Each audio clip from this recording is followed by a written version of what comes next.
Spectaculars edition. Eagle-eyed amongst you will notice that Tidus isn't here this week, so our normal vampire story is taking a pause. And so instead, we're going to run a Spectaculars one-off, which I'll talk more about in a moment. But first, over to the players I have with me tonight.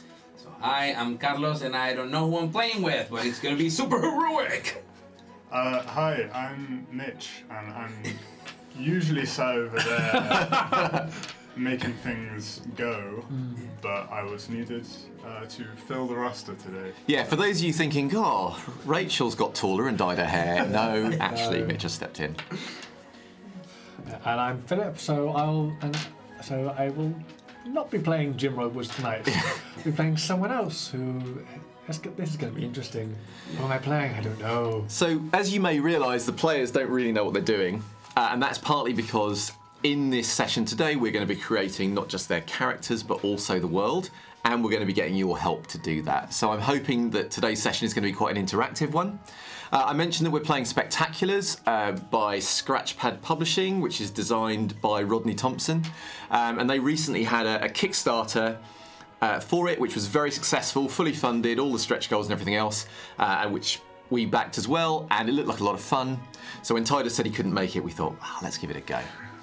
So one of the reasons that I really like this game is that it feels to me a little bit like a hybrid between a role-playing game and a board game, in that a lot of, if you're going to run a game, often you need to put in a lot of work before the game to create all the NPCs, to create the world, design everything. Whereas with Spectaculars, you can pretty much just take it out of the box, and once you understand the rules, which are very straightforward, you can just turn up and play, like you would with a board game. And a lot of the character creation, the world creation, and the villain creation, and everything else just happens as you play.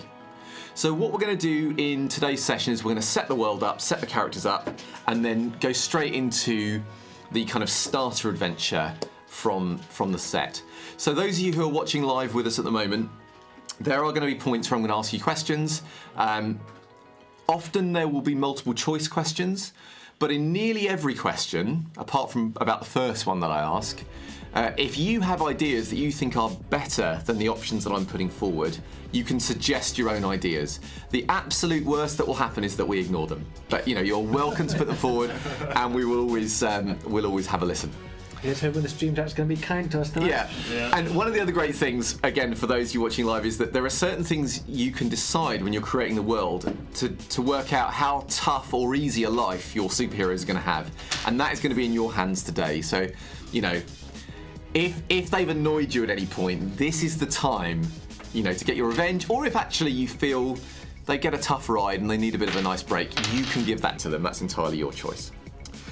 So the first question that we need to answer is where we're going to set our story today in terms of time.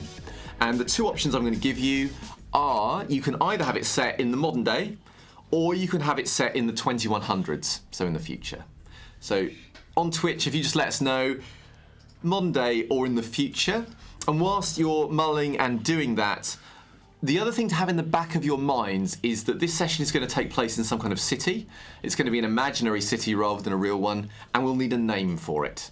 So you don't have to answer that one straight away, but in the back of your mind, be thinking about names for our superhero city. Right, players, let's talk to you. You have a choice to make as well, which is what kind of team you're going to be. Now, we're playing from the preview pack, so you've only got two options, but there will be lots more in the main game.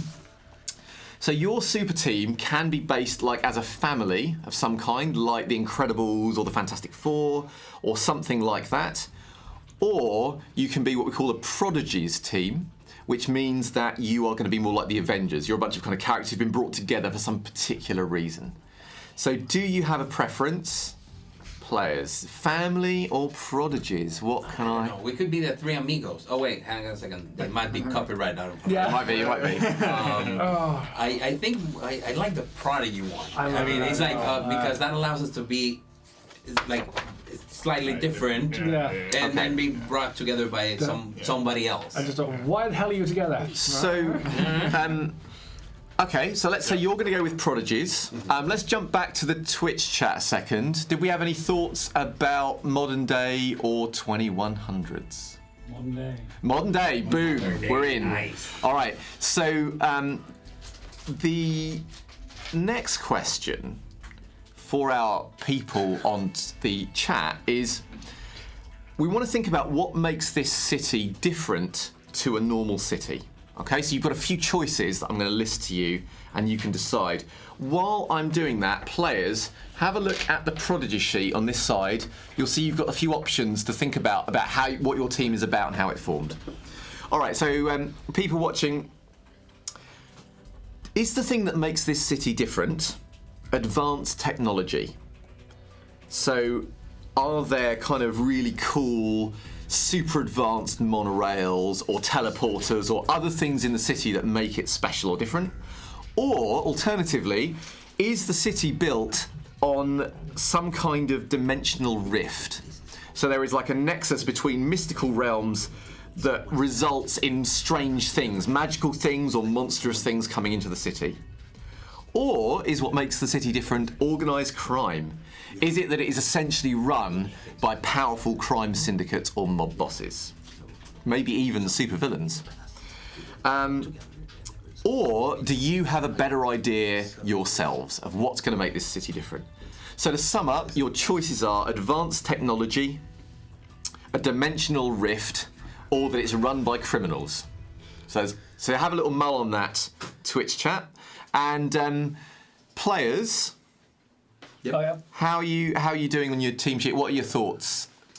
Okay, I think we're gonna go. Our team was formed in the midst of a crisis, as a crisis response. Okay. So someone brought us together. Yes. To save the city Okay. from incredible peril, Yes. and we formed the team afterwards. Okay.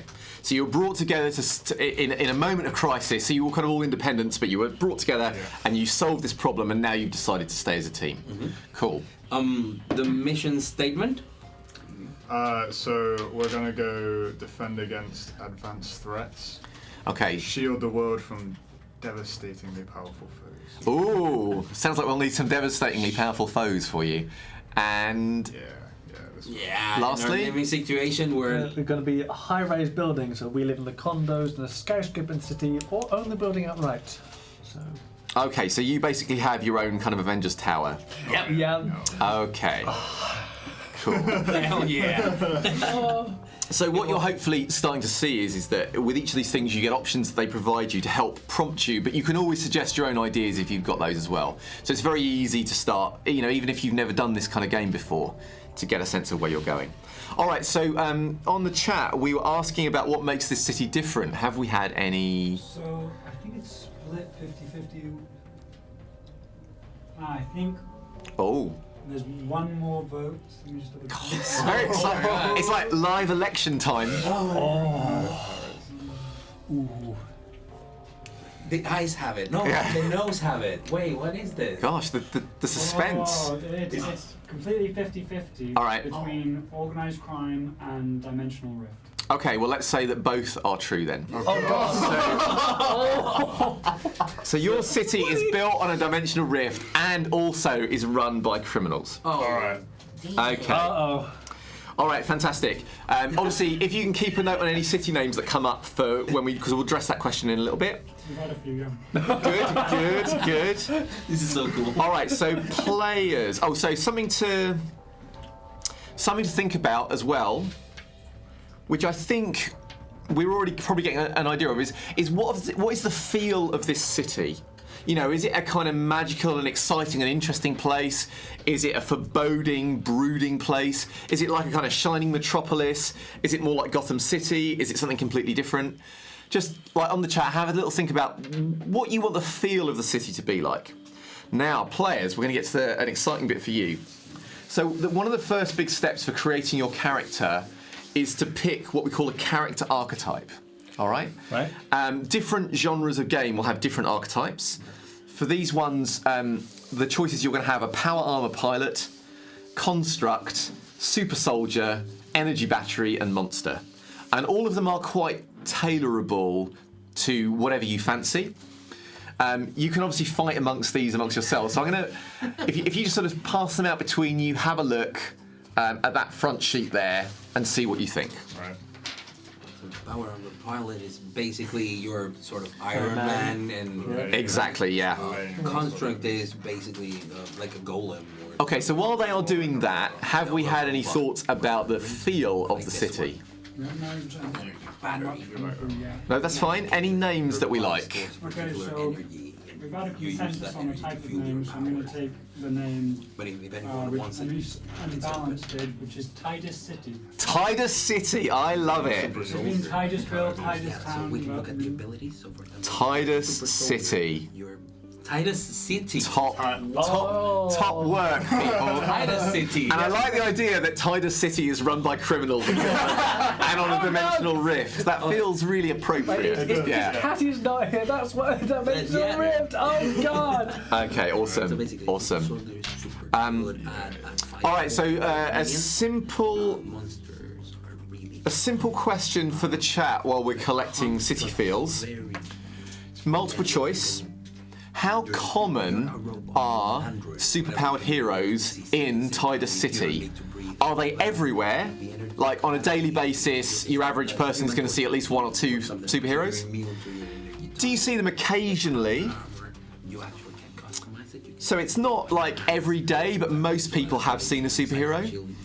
Is it that you saw one once, you know, but it's a very rare, occasional opportunity, chance thing that comes up? Or is it some other thing of your description? So essentially, are they everyday, are they regular, or are they rare? In terms of how often we find superpowered heroes in the city. We've had a few things in for Feel of the City. Excellent. People are going for Urban Gothic. Urban Gothic. All right, awesome. Let me just make some notes. All right. Okay, sounds good. So, players, have you got any kind of feelings about which archetypes you'd like to go for? Yeah, Philip and I are fighting over energy battery. Okay, fine, yes. But I think Mitch. I mean, I'm pretty like if one of you. If you want to take it, take it. If you want to take the power armor, take it. Power armor pilot. I tell you what, guys, I'm going to give you a few more minutes to make your decisions and have your final blood match fatality over who gets to be energy battery. I'll move out of the way while you go. All right, so coming back to the. So for rarity of Yeah. powers, we're going towards rare. Excellent, that's what I like. So, superheroes are very rare.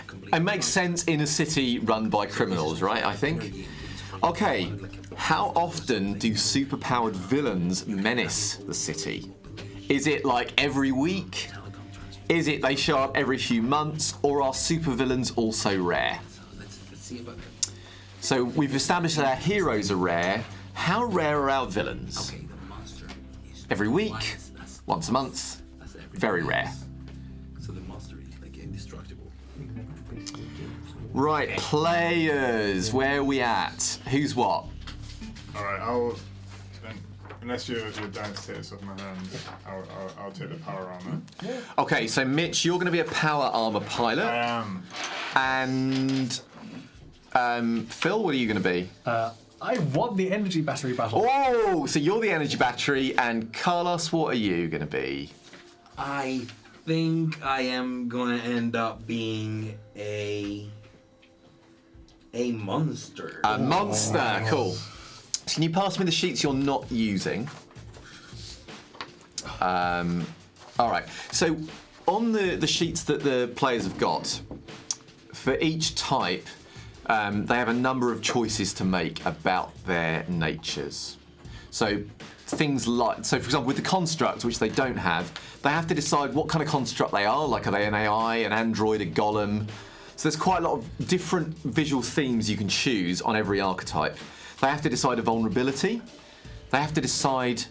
So in Spectaculars, you have what's called resistance instead of hit points. And for every hero, resistance functions in a different way. So for some heroes, resistance will be, that you have like an energy shield that takes damage for you. For some characters, resistance will be that they can turn with the punches to limit the damage they take. For others, it will just be that they are physically tough and they just get more and more battered, like their armor gets dented as they take hits. So they'll have to decide what that is for their characters, and they also have to decide how they get around in long distance travel. As well as the options on the sheets, they also have options to create their own ideas, and there's what's called a truth section, which you can write down as well. So they're having a little look at that at the moment, and we'll come back to them shortly. Have we got a call on how rare our villains are? I think we're going to go for more common. Common villains? More common than heroes. So are we talking villains of the week or villains of the month? And if in doubt, I'll pick one. I think we're saying a bit more common than heroes. Okay, so month. Just get absorbed within the crime syndicate sort of thing. Yep. So villains of the month. That's cool. All right, now we are getting onto the juicy ones. Okay. So have a think about this question while I do the next bit with the players, and that is, how does the general public feel about superheroes? So in Spectaculars, there are a number of sliders in terms of reputation that affect how people react to the heroes, okay? So the first one I'm giving you is the general public.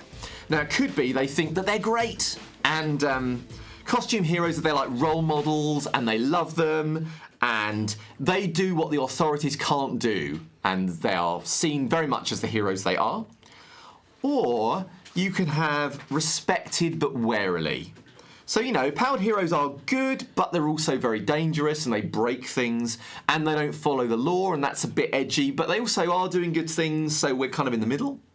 And lastly, the so-called heroes are a menace. This is where, you know, powered individuals are dangerous, they threaten people's livelihoods, they go around trashing the city, and, you know, for every bit of damage they prevent, they cause another bit of damage. So really, they're just a terrible idea. So your options are that they're great, they're warily respected, or they're a menace. So players, let's talk about superpowers. So first things first, I'm going to give you each, if you can pass these down, Phil, so give that to Carlos, and then that pack to Mitch, and then this for you. So whatever character you decide to play, when you have superpowers, okay? And they come on power cards. Every character always gets options to pick the standard powers if they like. So standard powers are things like Energy Blast, a signature weapon like Thor's hammer, for example, or Captain America's shield, super toughness, super strength, or flight. So they could pick those if they want. But they also have a set of powers which are going to be individual to each character that I've pre-dealt. So can you pick a number from 1 to 3, Phil? 2. Okay. There you go. And if you pick a number from 1 to 2? 1. Okay, if you take that one, and then if you can pass that one down to Carlos. Thank you. All right, so I've just given the players a huge list of power cards with loads of cool abilities. Before you get too excited about these players, can you flip your archetype sheet over for me?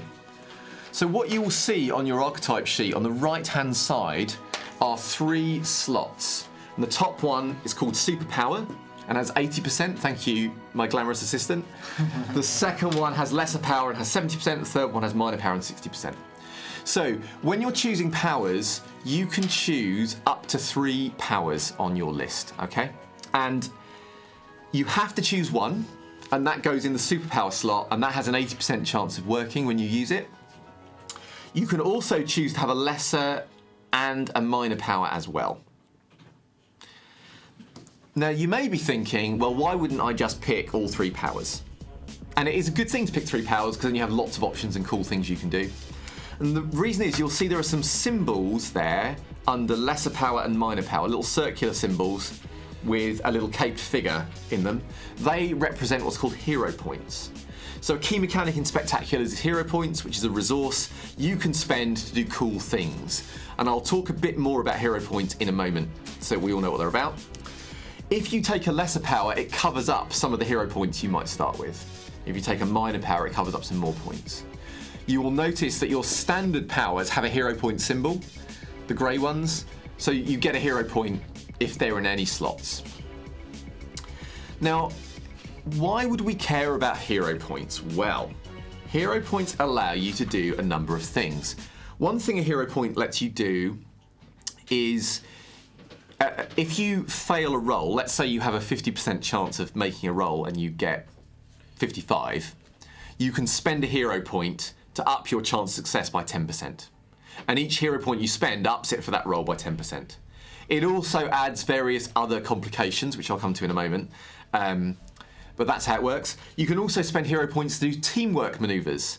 So things like the fastball special in X-Men, or things where, say, Captain America and Iron Man combine, so he fires his beam off Cap's shield to do a special effect. Those kind of things are teamwork maneuvers.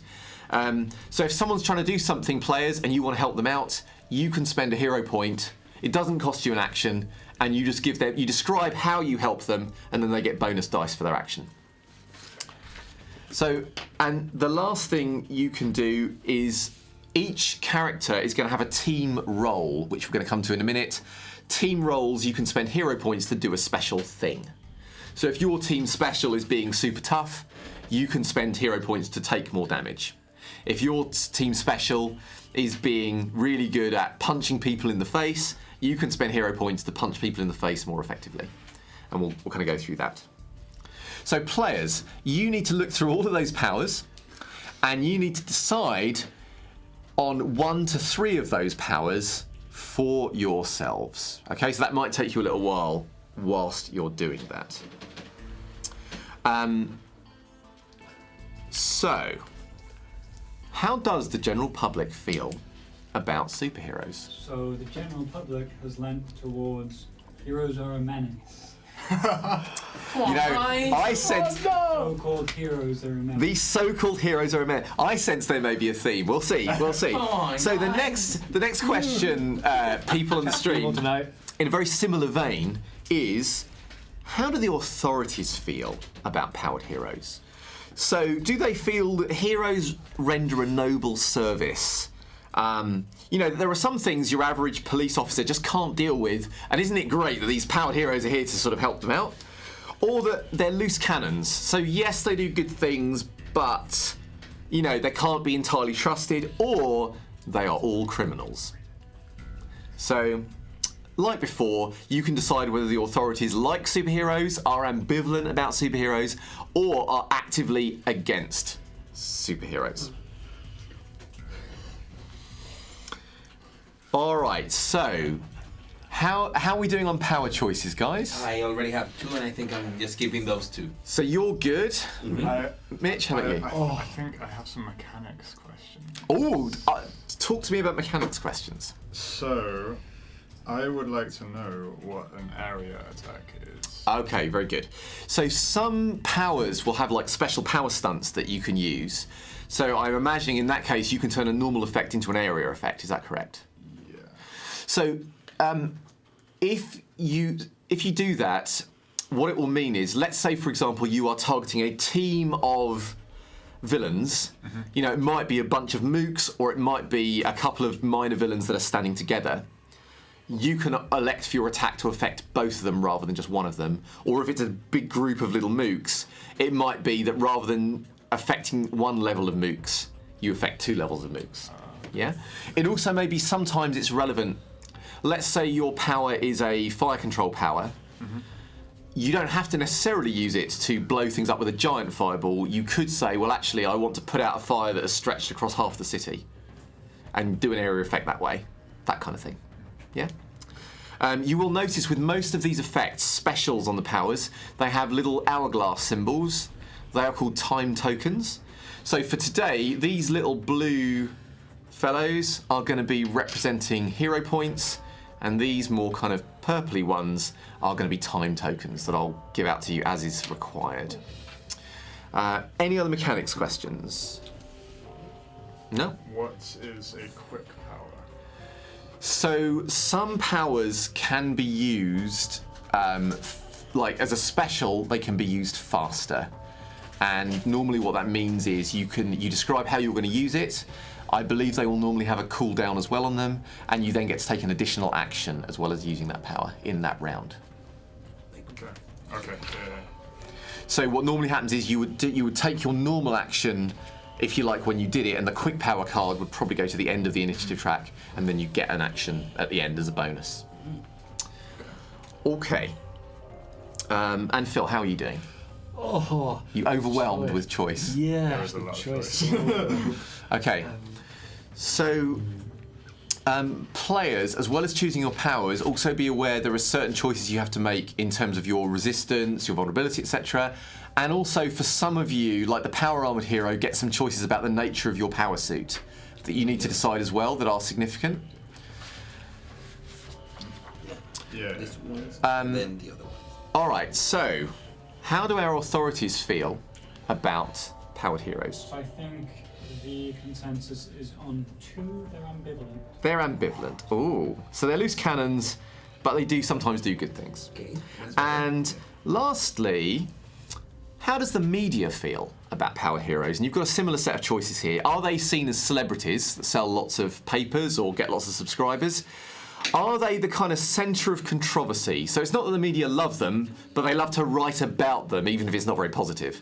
Or are they fear-mongering? You know, do we often have like intimidating, scary images of heroes amidst the rubble with things on fire? So basically, are our media very much loving superheroes and bigging them up? Are they just ambivalently telling stories about them, or are they actively putting them, you know, is it J. Jonah Jameson and the Daily Bugle kind of level of hatred? All right, so I think at this point, players, those of you who've decided, could you tell us, firstly, a little bit about your characters from the choices you made on the tick lists? Yes, so Carlos, let's start with you. Okay, so I'm a monster, and the monster has, of course, a monstrous appearance, but I have several choices. Am I always a monster, like the Thing, or is it like an at-will transformation? Kind of like the song only in fight, like the Hulk. Yeah. Is like you control it, or Sure. other. So if you just run us through, what was the choice that you went for? I went for other. Oh, cool. So basically, I go into my monstrous appearance whenever I am either hurt or exposed to damage or things Okay. like that. Yep, so damage triggers your transformation. Great. Basically. My monstrous appearance, I'm thinking about this cool concept. So basically, his vulnerability. Yes. I'm thinking about this sort of guy that whenever he takes damage of a sword, like he gets like flame or whatever, Yeah. he transformed into a sort of creature. It looks slightly demonic. Yeah. But it's made out of the energy that he just took. Yeah. So if someone zaps him with electricity, it's gonna look like a lightning Okay. sort of demon and things like that. All right. So if he has that energy still stored and Yeah. has not released it, he gets hurt. Gotcha. Resistance is basically invulnerability. So he's basically So your hit points work because you absorb these energies and things like that. yeah. I get around. I was gonna say with get like boots like. Yeah. And that's it. But let's get around from point A or B. But then I run out of fuel, and then I have to recharge them if I have to go somewhere else. Okay. So one of the things that they have here is getting, if you like, how do you get to the scene of the action? You know, are you dropped off by invisible jet? Are you beamed from space? You know, how does it work? So in this case, Carlos's character has jet boots, so he'll be able to like fly in on these jet boots, but then they will go into like a power down mode and recharge over the conflict. So he's not going to be flying around unless he's picked flight. He's not going to be flying around in the conflict itself. All right. So let's just go again. Won't worry about powers yet. Let's just stick to the things on the sheet. Okay. Yeah. So That's let's. it? Yep.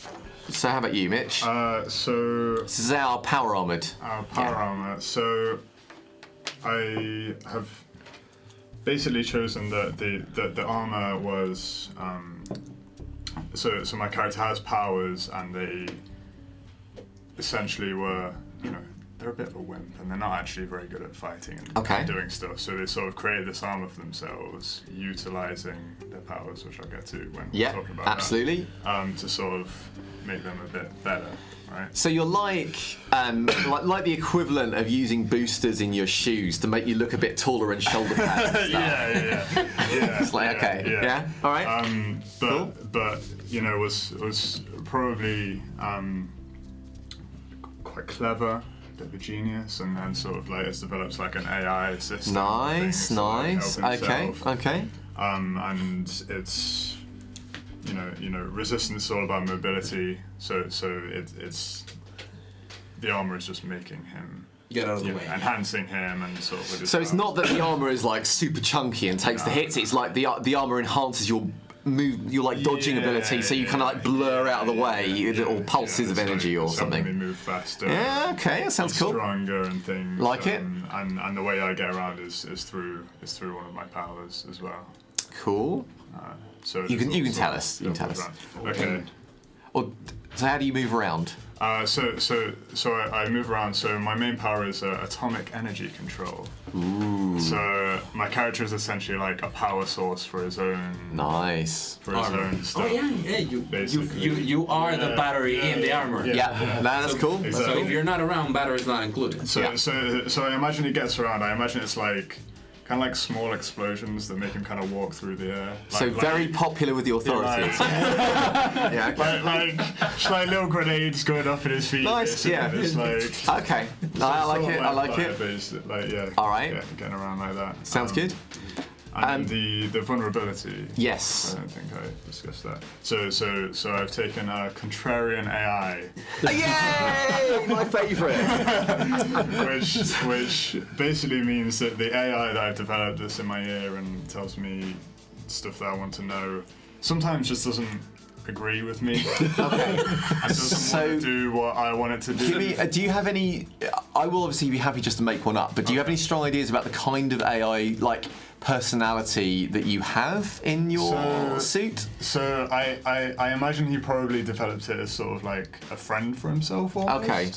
Right, and like maybe like they've kind of grown up together a bit, and it is just like that you know I've made a friend but it's trapped in So it's not like they're going like talking like a Dalek or like a robot. no. They are talking like a normal person. yeah Like a it's big just brother. But, it's just the so they're like your mate, but they're in your head. yeah basically Okay. Cool. yeah Yeah. all right Yeah. All right. So Phil, how about you? So for me, with the energy battery, I first get manifestation, so which is how does the energy coursing through your body manifest. Yep. So I've gone for leaking energy, so wisps of energy drift from your eyes and hands. So Ooh. especially when powers up, like golden energy leaks from the eyes, it leaks from the hands, so it looks like could potentially be contaminant, which is probably one of the reasons why the public hate us. They go, oh god, this guy's gonna blow. Yeah. The vulnerability that I've gone for is an elemental vulnerability, so Yes. I'll be severely harmed by a specific elemental force. Which is? I'm gonna be crazy here. I'd like to open that up to the chat.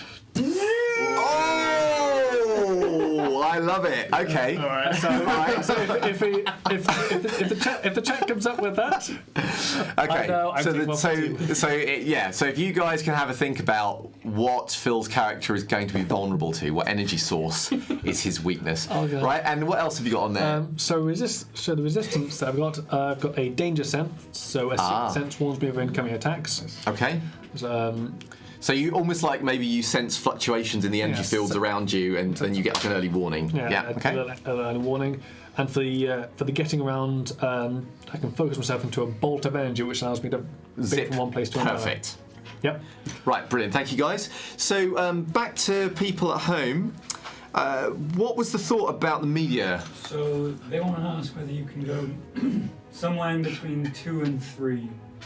So between between ambivalent and sort of hate and kind of thing. Yeah, so ambivalent would be like no modifier whatsoever, and hate would be -3 to their situation. So let's say, well, first person in the chat to answer can get it. Do they want -1 or -2?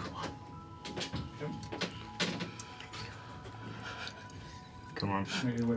Come on. Yeah, that's fine. We can wait. So I think I understand why the public don't like us. You're a guy that turns into a monster when you stub your toe. I just make a lot of noise when I'm like getting around the place. And he has energy leaking out of his eyes. I mean, come on. Yeah. What is with you guys? The first answer by split second was -1. -1. Thank you very much. Thank you. Okay. So I'll put a tick in the middle and I'll put a -1. No. Right.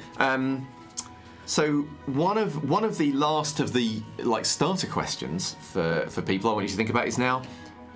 Oh, well, obviously do think about what he's vulnerable to, but we'll come to that. Yeah, it does need to be an elemental force, so just say elemental. It does have to be an elemental force. How often do superheroes die in the line of duty? So, do they die rarely, if ever? Does it happen every now and then, or is it all the time? So again, you've got your three choices. Do superheroes die a lot? Do they die occasionally or almost never? Your choice in the chat. Now, something else, while they're thinking about that, we should probably mention to people in the chat is that your archetypes, as well as helping you define how you travel and what some of your specials are, also give you one major advantage. So you will see on the side where your powers go, there should be a description of your major special. So let's start with you, Carlos. I am nigh unkillable. Basically, I start with more resistance than the rest of other heroes. I start with twice as much health. So he can literally take twice as much punishment as the other players because he is monstrous and powerful. Hurrah. Yeah. So what about our high-powered hero? Because yours is a bit different. I believe you get some choices to make. So what did you choose? Essentially, I have 4 options here, and I get to choose 2 of them. The 2 that I've chosen is an AI assistant, because that sort of goes with the weakness that I chose. So sometimes, because you've chosen that, sometimes the AI will actually be helpful, and you can use that as if you want to take an action, you could occasionally say, I'm going to get my AI to help me do this or help me do that, and you may get bonuses to do it. But of course, sometimes the AI will not help you because you've got it as your vulnerability, Yeah, exactly. And then I've also chosen machine strength, so I can sort of lift things 5 times. So you can channel your power through your suit to move big objects and stuff like that. Exactly, cool. Exactly.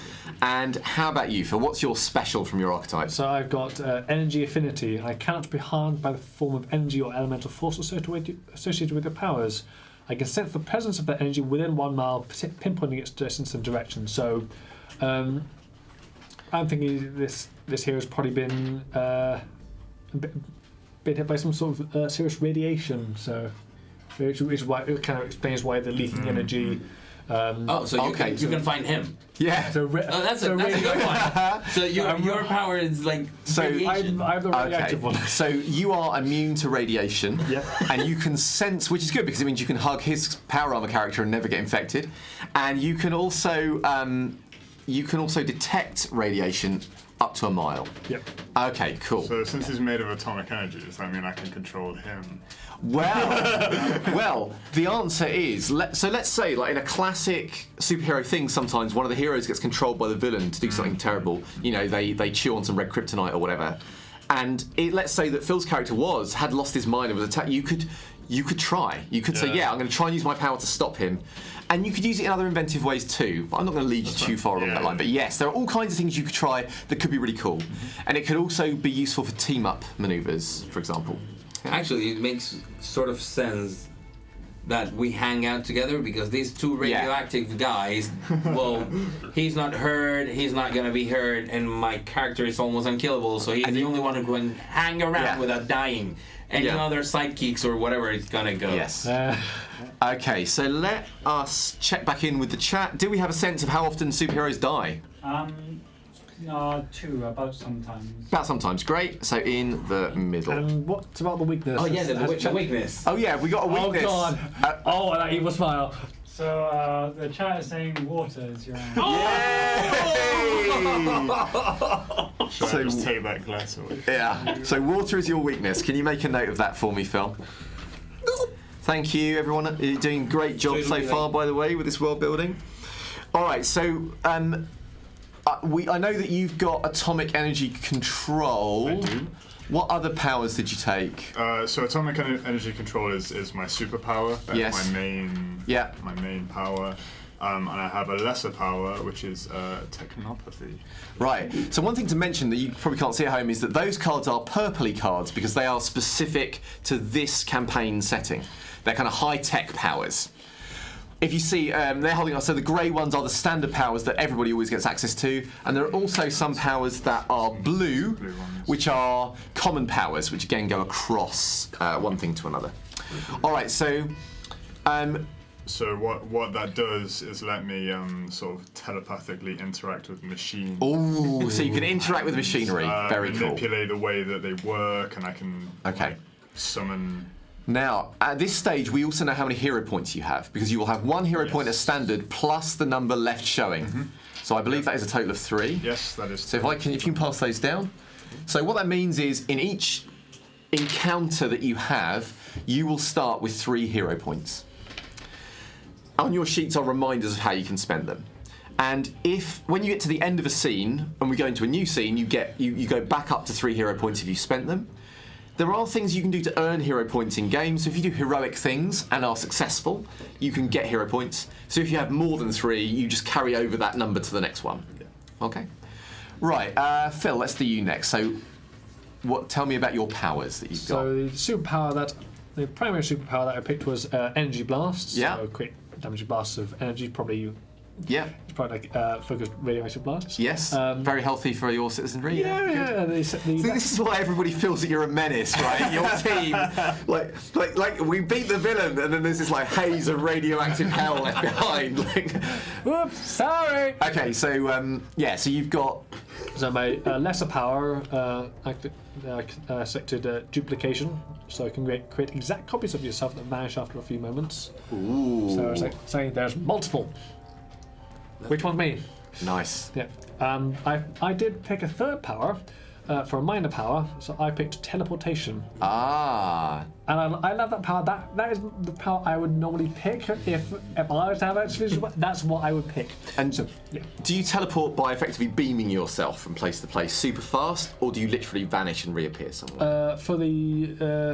Or some other method? Yeah, because the long distance is the bolt of energy, but for the teleportation, it is very much a bang bang. Okay. So, yeah, it is full teleportation. Fine. And one other question: do you literally disappear, reappear, or do you like tear through the fabric of space and time to appear in the other thing, or do you do some kind of weird like shifting at the atomic level, or what's the to the naked eye and to normal instruments, it appears that I would disappear and reappear in this wreath of like golden energy that kind of leaks out. For high equipment, there's a little tear that appears on both ends that seems to quickly heal. Okay, cool. Seems to. Because we are in a Corsa city built on a dimensional rift, so it's just I like to feed these things in when I think possible. he's popping through the dimension. Yeah. Or is the rift your fault?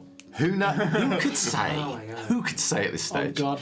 All I right. mean, the media probably thinks they're related. Yeah. So I think are we currently up to date on questions? I believe we are. So there is one more thing, players, we need to do. Yeah. So Carlos, pick a number 1 to 3. Actually, he's 2. Oh, your hero points. Yes. And then me. Oh, sorry, Carl. I'll be in trouble if I'm not careful. So, Phil, so you'll have 1 as starter, 1 for your energy blast, and that's it. So you'll be 2 for everyone. So tell us about your powers, Carlos. Okay, this guy, basically his power is super toughness. So he was also already nigh unkillable, but now he can withstand incredible amounts of pain on top of that. Basically because he's always absorbing, like whatever. If you shoot him with a flamethrower, he's gonna absorb it. If you hang out with this guy, he's gonna absorb the radioactive energy. And I have a secondary power, which is energy blast. It's not that my character can project beams like Phil's character does. Is that I have to have a means of discharging the energy I absorb. So energy blast, I would only use the energy blast of the type of energy I absorbed. Yeah. So it's not a constant thing. It's like, and if I haven't absorbed anything, I don't have it. Right. So if you're shot with lightning, you absorb the lightning, and then you can fire lightning at other people. Yeah, while being transformed in this lightning demon. Okay. Yeah, that sounds cool. So that's 5 hero points. Oh, lots of hero points. So you only picked 2 powers, and you picked a standard power as well, haven't you? So that's, if you can pass those down. wanna Good. take one. Now then, we've got a couple more things to do. So one of them is you have to choose from a team role. So in the team, what do? Are you the tank? Are you support, striker, leader, or artillery? They all have different benefits, and you can use hero points to spend them. So if you have a look at those players between you. So Thank you. So say you get the idea, and they'll explain the cards they pick. There will be more in the main game, but what you've got artillery and striker that serve similar purposes. So basically, when you attack either with a ranged zap or a physical attack, you can spend hero points to do more damage to your target. You then have the tank role, which allows you to reduce damage that you take by spending hero points.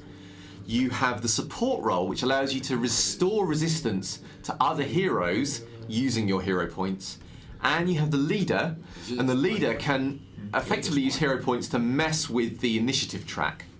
So there are lots of different initiative cards like this, which will be laid out every round at random to decide who acts when. And the leader can look at that board and say, actually, I want one of my team to go faster. And so they can spend hero points, give an order, and make that happen. And the others are fairly self-explanatory. Right, so what did we go for, guys? Unsurprisingly, I went for tank. Now I am even more unkillable. There's a theme developing. I don't want to die. Is this like your reaction to playing Vampire? I just don't want to be hurt anymore, please. Also, I want someone who's a lot less squishy than Moses. Yeah. So a shovel ain't got nothing on me this time. Go on, Plucky Jake, take a swing at this guy. And how about you? I have chosen the leader. Oh, I mean, he's the brainy one. he's the clever one. For some reason, these guys have decided that they'll listen to the one that can't even tell his AI what to do. Well, maybe the AI is the secret leader, yeah? Yeah. What's the name of your AI? You have to come up with it. Well, don't worry, I'm going to give you some time to think of names in a sec. And Phil, how about you? I have gone for the support role, so Ah. so I provide backup. So you can provide healing radiation. It's like, I'm feeling much better, and oh, I've got an extra arm. Wow, great. Yeah, okay. Shield. Yeah. Okay, cool. Cool. So the last thing is, so Carlos, can you pick a number from 1 to 3? Let's say 1. All right, so can you pass those down to him? Thank you. And Mitch, 1 to 2. 2. Okay, if you give those. So what I'm handing out are identity cards. And Phil, these are yours. So you've got to pick one from there. This basically these are cards that say, what does your character do apart from being a superhero? And each card has prompts to help you think about what kind of character you are as a person. And they also have a number of skills that you're good at. So in Spectaculars, if you try and do something and you don't have the skill, you have a 50% chance of success. And I should say all dice rolls happen on a percentile in this game. And you'll also, with your identity card, have a number of skills. The first one normally at 90 and then scaling down from there. So this being a superheroes game, generally speaking, your chance of success is better than average at everything that you do. So, has anyone chosen an identity at this point? I have. Tell me. My character is a student. You're a student? Yeah. You're going to dig deep to play that one, right? Yeah, okay, Yeah. good. So just give us a couple of skills, like what the student is good at. So the student is good at things like researching, like analyzing data, using computers. Cool. Things like that. Perfect. And so, because there will be times when you want to do things where your powers don't cover it, or whether you have to interact in your secret identity or something like that, and that's where you're going to be falling on those skills. And they just provide you an extra set of options when you're trying to think of how to proceed.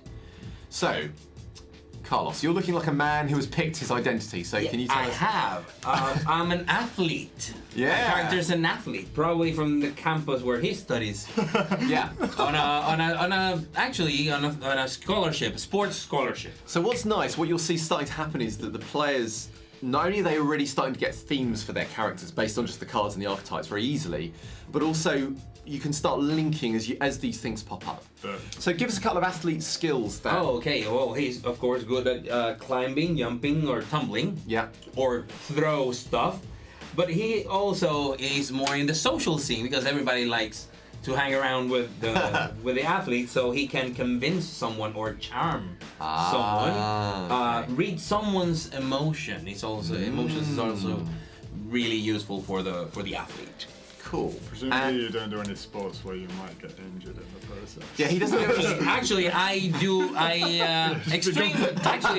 Extreme sports. I like the you fall off rugby. You play rugby, you get tackled. So Okay. that's why it's so good because nobody ever touches Yeah, don't him. take a look, guys. Just let him through. All right, so Phil, what did you pick? I've gone for the outcast. The Outcast. Yeah. Ooh. So, for example, I get some advantages to sneak around, intimidate someone, surveil someone, act creepy, and read some. Act creepy is a skill. Oh god! Dude, I'm trying my best to charm people. Yeah, you're the charming one. Okay. I'm the social one, apparently. This is why you're not popular. Quick question. You're leaking energy.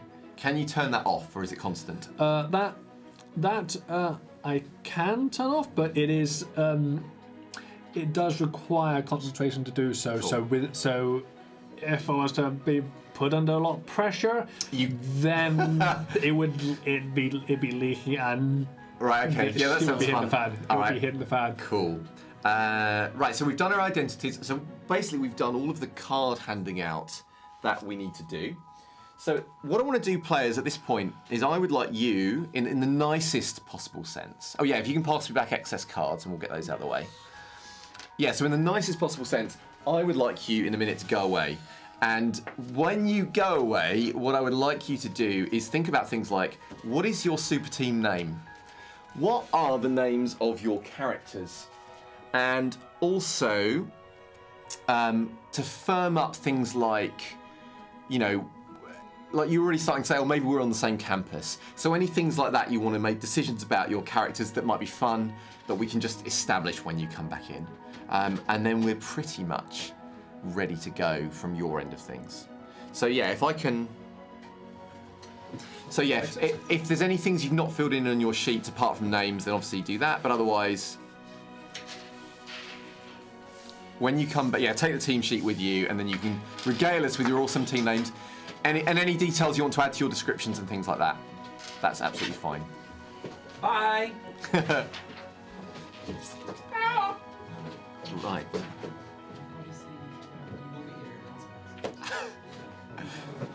All right, so now that it is just us, what we are going to do is we are going to create some of the kind of antagonists for this session. So the first thing that... first thing we're going to do, there are going to be mainly featuring in this session, this is like the introductory session, some rampaging monsters that are going to be problematic for our heroes. So what I want us to decide are what the minions look like, okay? So the options that they have, and you can always suggest your own ideas, is that they are alien, so they're vaguely humanoid, but they're clearly from some other planet or realm. That they are demonic, so they're terrifying creatures from a hellish dimension. They are grotesquely mutated, so they were clearly once human, but something has turned them into monsters. Or that they're robotic, so they are, you know, robots, cyborgs, or some other kind of technological-based beings, or indeed other.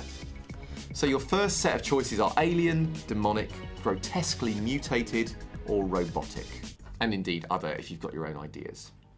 So you're going to need to think about what they look like. If anybody has, and as we're going through this list, if you've got ideas about what you'd like the monsters to be called, you know, in general, then we can throw that in as well. So whilst you are thinking of that question, I'm going to start listing the second question, just for those really fast people. So like the heroes, we have to decide how these monsters can appear on the scene. So, for example, they can burrow up from under the ground. It could be, one of my favourites, for whatever it's worth, is that they appear by mutating innocent bystanders into themselves. So they warp whoever is there and take on, and mutate them into their form. They can arrive in portals, which would be very appropriate for Tidus City, where they leap out of rifts in space and time. Or they can turn up in some kind of cool vehicle of your choice. So let's jump to so I'll sum up those options and then I'll see what your answers are for the first one. So in terms of how they arrive on the scene, are they burrowing from under the earth? Are they mutating people and then taking, like I guess the programs in the Matrix, but probably more grotesque? Are they leaping through rifts and portals, or are they arriving in some kind of vehicle? So any thoughts about what we'd like our rampaging monsters to look like? Or is there just lots of wild, like... The consensus at the moment, yeah. I think, is mutant dolphins.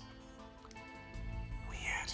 Okay, so they're grotesquely mutated dolphins. I believe so. Fine. I'm writing it down, it's becoming canon. So should we call them like mutafins or something? Nothing from the name suggests. Well, I'll put mutafins as a placeholder and we will worry otherwise.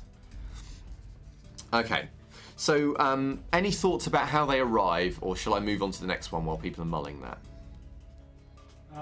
How do our mutated dolphins... I think the consensus on that is the rift. The rift, cool. Excellent. So the third bit that I want us to think about is when the heroes are facing them and they are attacking things, what kind of motivation do these mutant dolphins seem to display? So, for example, do they just seem to be possessed of an endless rage? That, they basically are just intent on destroying everything around them? Do they seem to be possessed of a mindless devotion? So they're almost like they're following orders from some sinister other presence and going around maybe silently doing whatever it is they're doing. Do they seem to be possessed of a ravenous hunger that they have to feed on, like they have this all-consuming need to devour whatever it is around them? Or do they just seem like tormented and confused and they're lashing out wildly in pain? And again, if you've got other motivations, you can suggest those.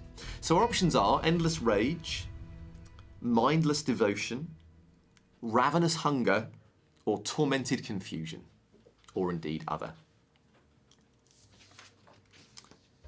Oh, I can see people laughing in the background, which I take to be a good sign.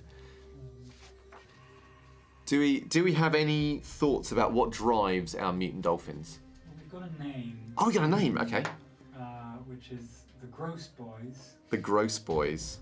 I think we're just waiting for... I'm just waiting for more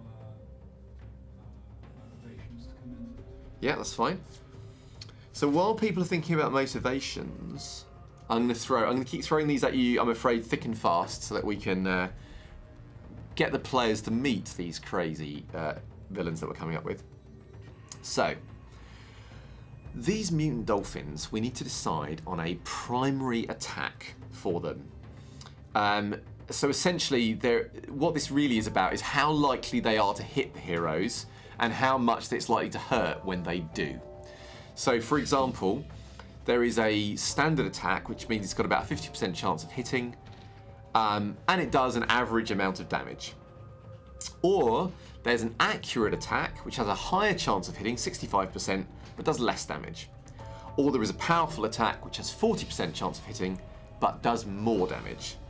So when our dolphins attack, it normally, is it in a way which is kind of in the average, like it's fairly accurate and it's fairly damaging, or is it very accurate but not very damaging, or is it not very accurate but very damaging? And related to that question, how do our crazy dolphins attack people? Do they attack them, for example, by headbutting them? Do they attack them with some kind of weird sonic attack? Or do they have like lasers mounted on their fins? Or do they breathe radioactive clouds? Do they shriek and create rifts in space and time? Whatever you like. So any updates on what drives our dolphins? They are ragey dolphins. I mean, why? Of course they are. Of course they are. I should tell you that they're going to sound a lot like regular dolphins when I do the impression of them. But yeah, well, they are. We're going to go. I'll do my best angry dolphin that I can.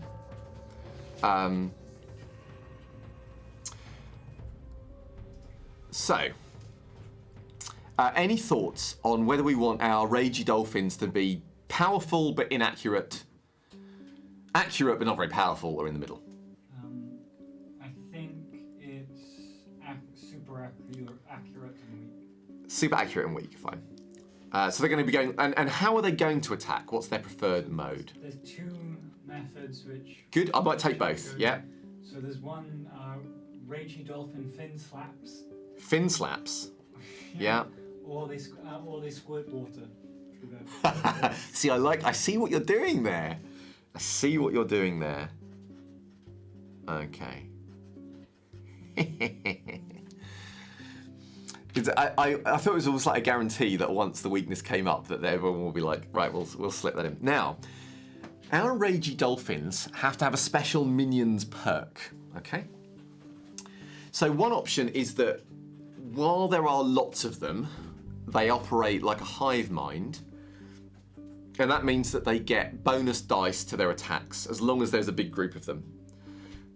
One option is just that they're really big, so they're much harder to block or stop. If the heroes want to like grab them or stop them from attacking someone by interposing themselves, it's harder to do.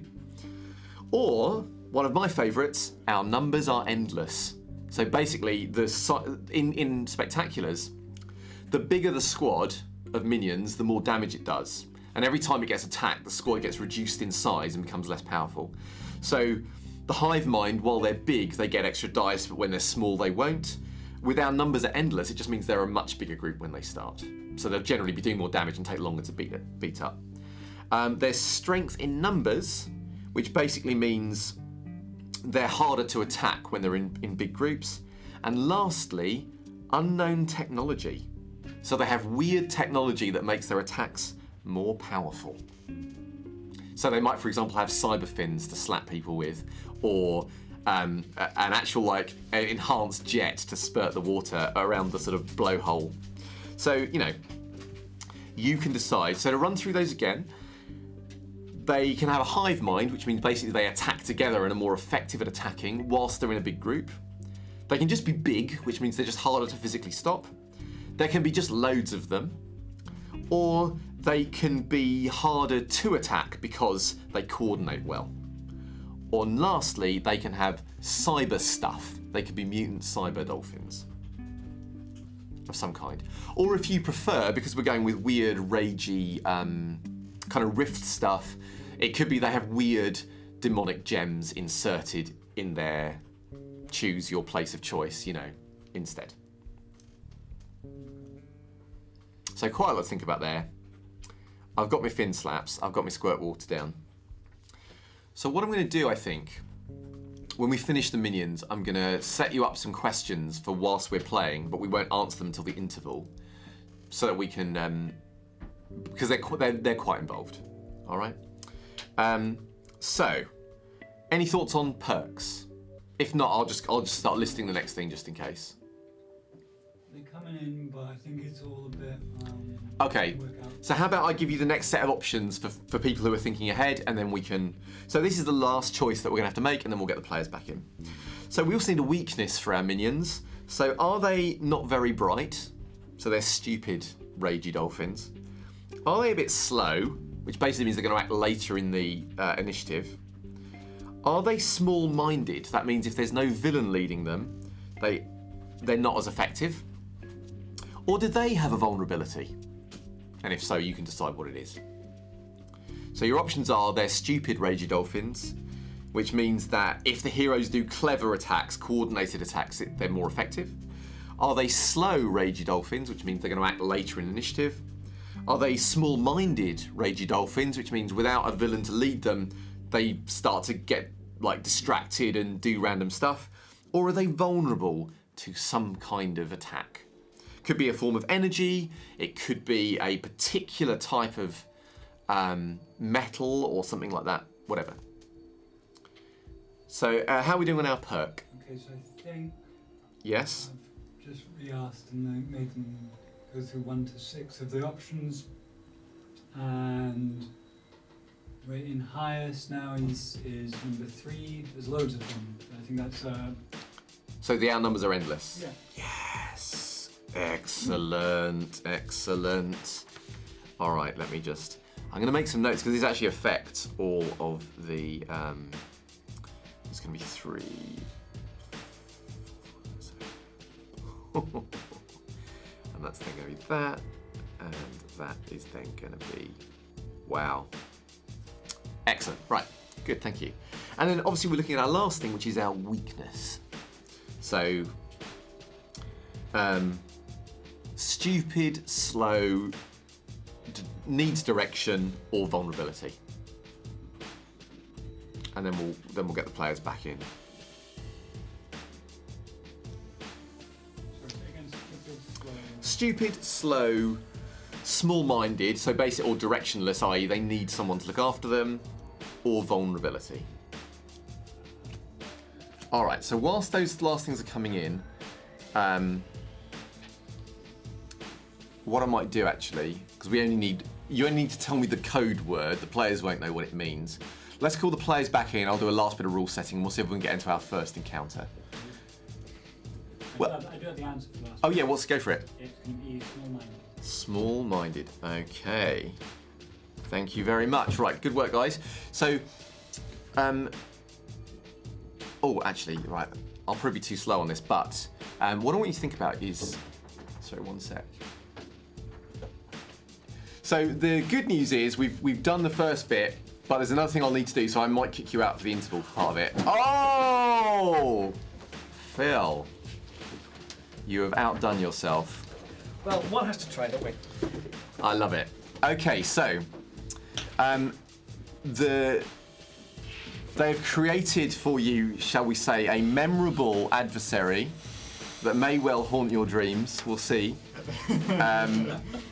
And before we get started, there are the last couple of rules things we need to just get clear, and then we'll be in.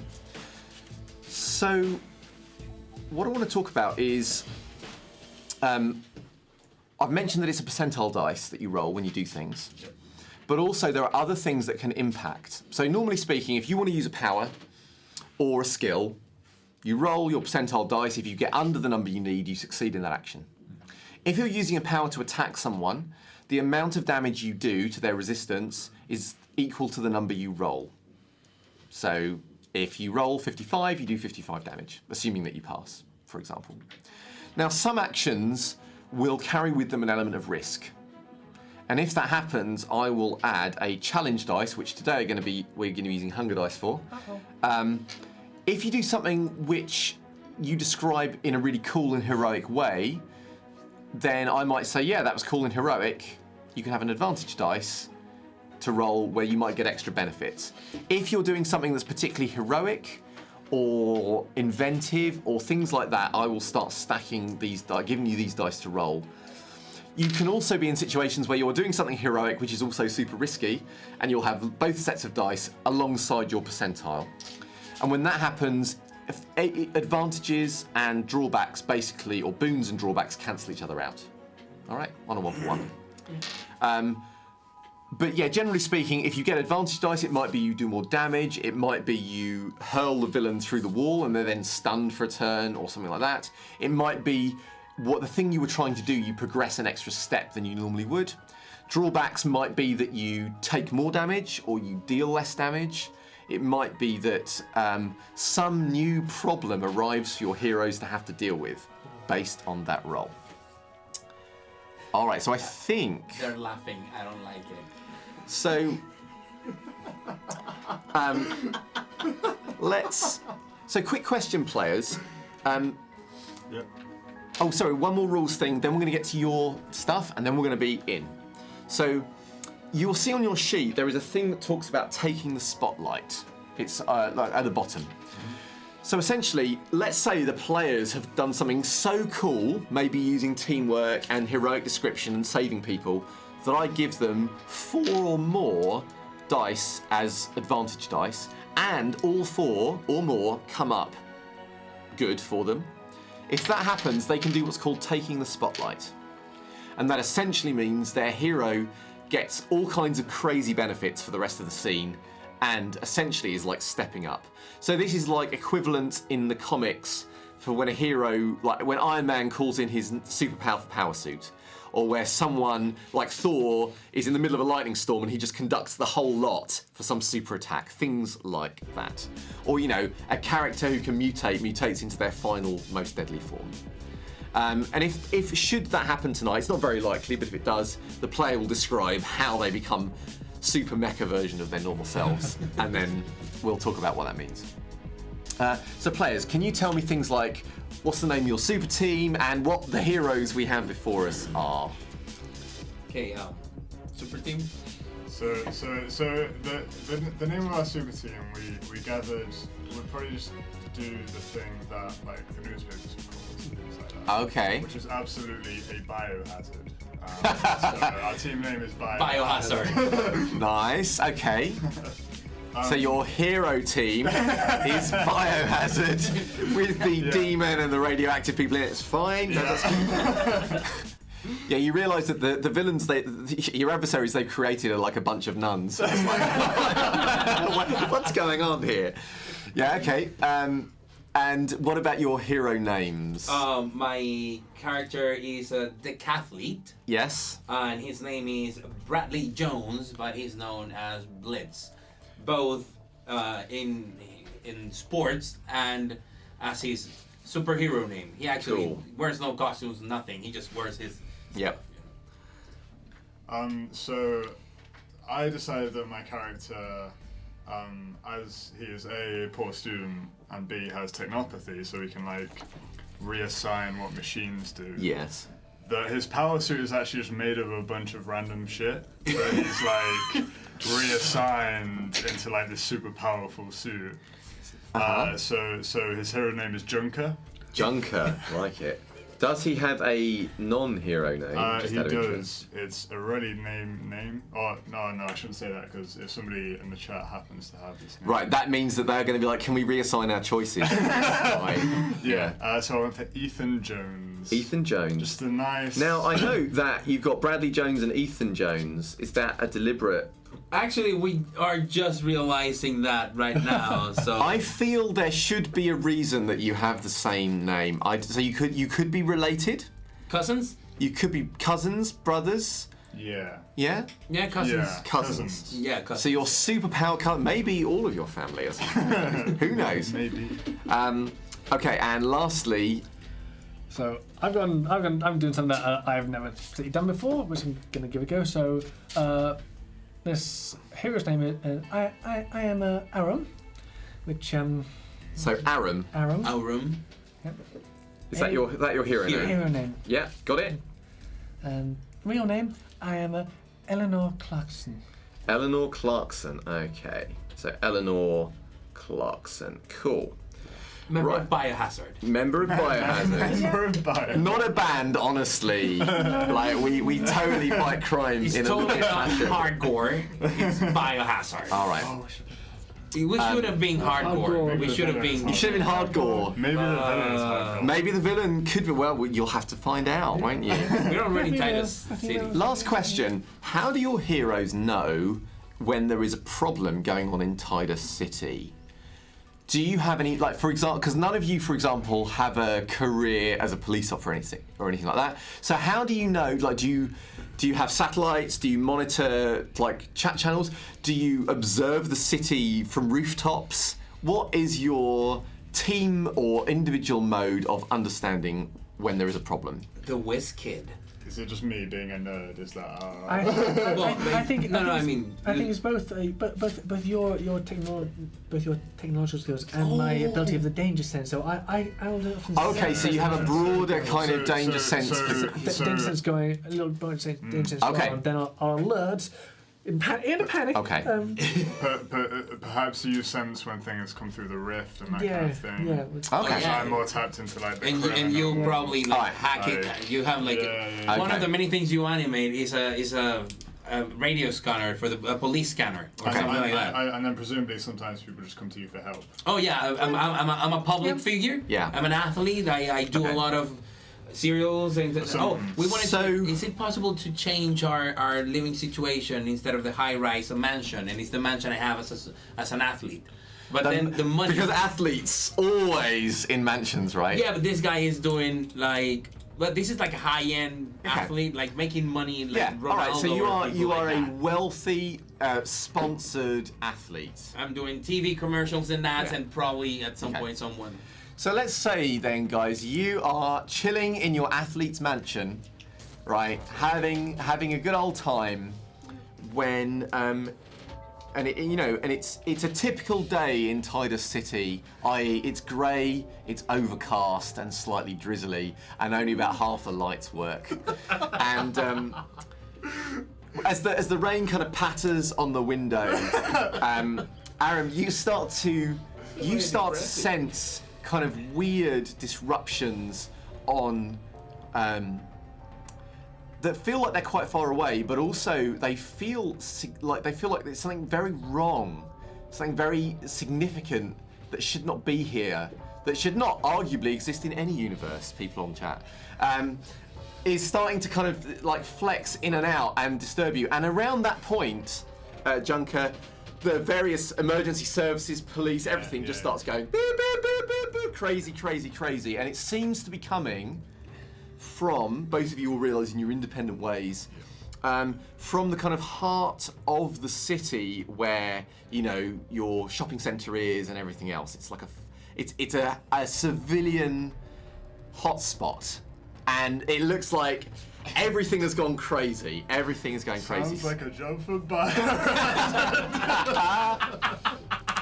Come for biohazard. Yeah. We're so gonna die. So I assume you immediately rush to the scene of the action. Okay, so Unless you let me know, I'm gonna be probably watching cartoons, eating the latest cereal that Yeah. It's like the typical figure. I am sitting, reclining in the couch on the mansion, watching TV, and I am eating out of a box that has my face on it, okay. like cereal stuff. So you're aware of these weird disturbances. You are aware that there's some bad stuff going on. Yeah. And you are aware this is news? quite a good cartoon. Okay. Unless the news come or something. Well, yeah, it might do in a second. Let's see what these guys do. So what are you going to do? I go rush. Something's wrong. I can sense something's wrong. It's something that should not be here. There's something in the town centre. All the police alerts and everything are going crazy. What? I turn his TV onto something really boring. Okay. So your cartoon goes and then flicks over to a channel where it is talking about some guy's pebble collection, and the important thing that makes this different is that all the pebbles are identical. And he's talking about them in kind of dimension and size and how he files them down. What? What? I can sense there's something not right. Where? Okay. Well, have we been called? In Summoned? the centre of town. All of the alerts are going crazy. All the alerts Police, are going everything. crazy. Everyone's talking about it. Have I sort of picked up on what? So That's being give me reported. any kind of appropriate role, and you can give me if you want to use any of your. Display it on my TV. So let's say I don't know if you've got any of your powers that will come under this. I've got energy blast, duplication, confrontation, I'm going to say no. You only have a sense of that Yeah. something's going on. You know a direction though. I have read the situation, Go on then. Try and read the situation. which is a 65%. Okay. I've rolled a 3. 0-3. Okay. So Oh. you're trying to read the situation, but it's really weird because you're getting lots of you're hearing some of the first-hand reports coming from the scene, and it doesn't seem to make any sense. There's people kind of talking about rifts tears, things falling out of the sky, fins everywhere.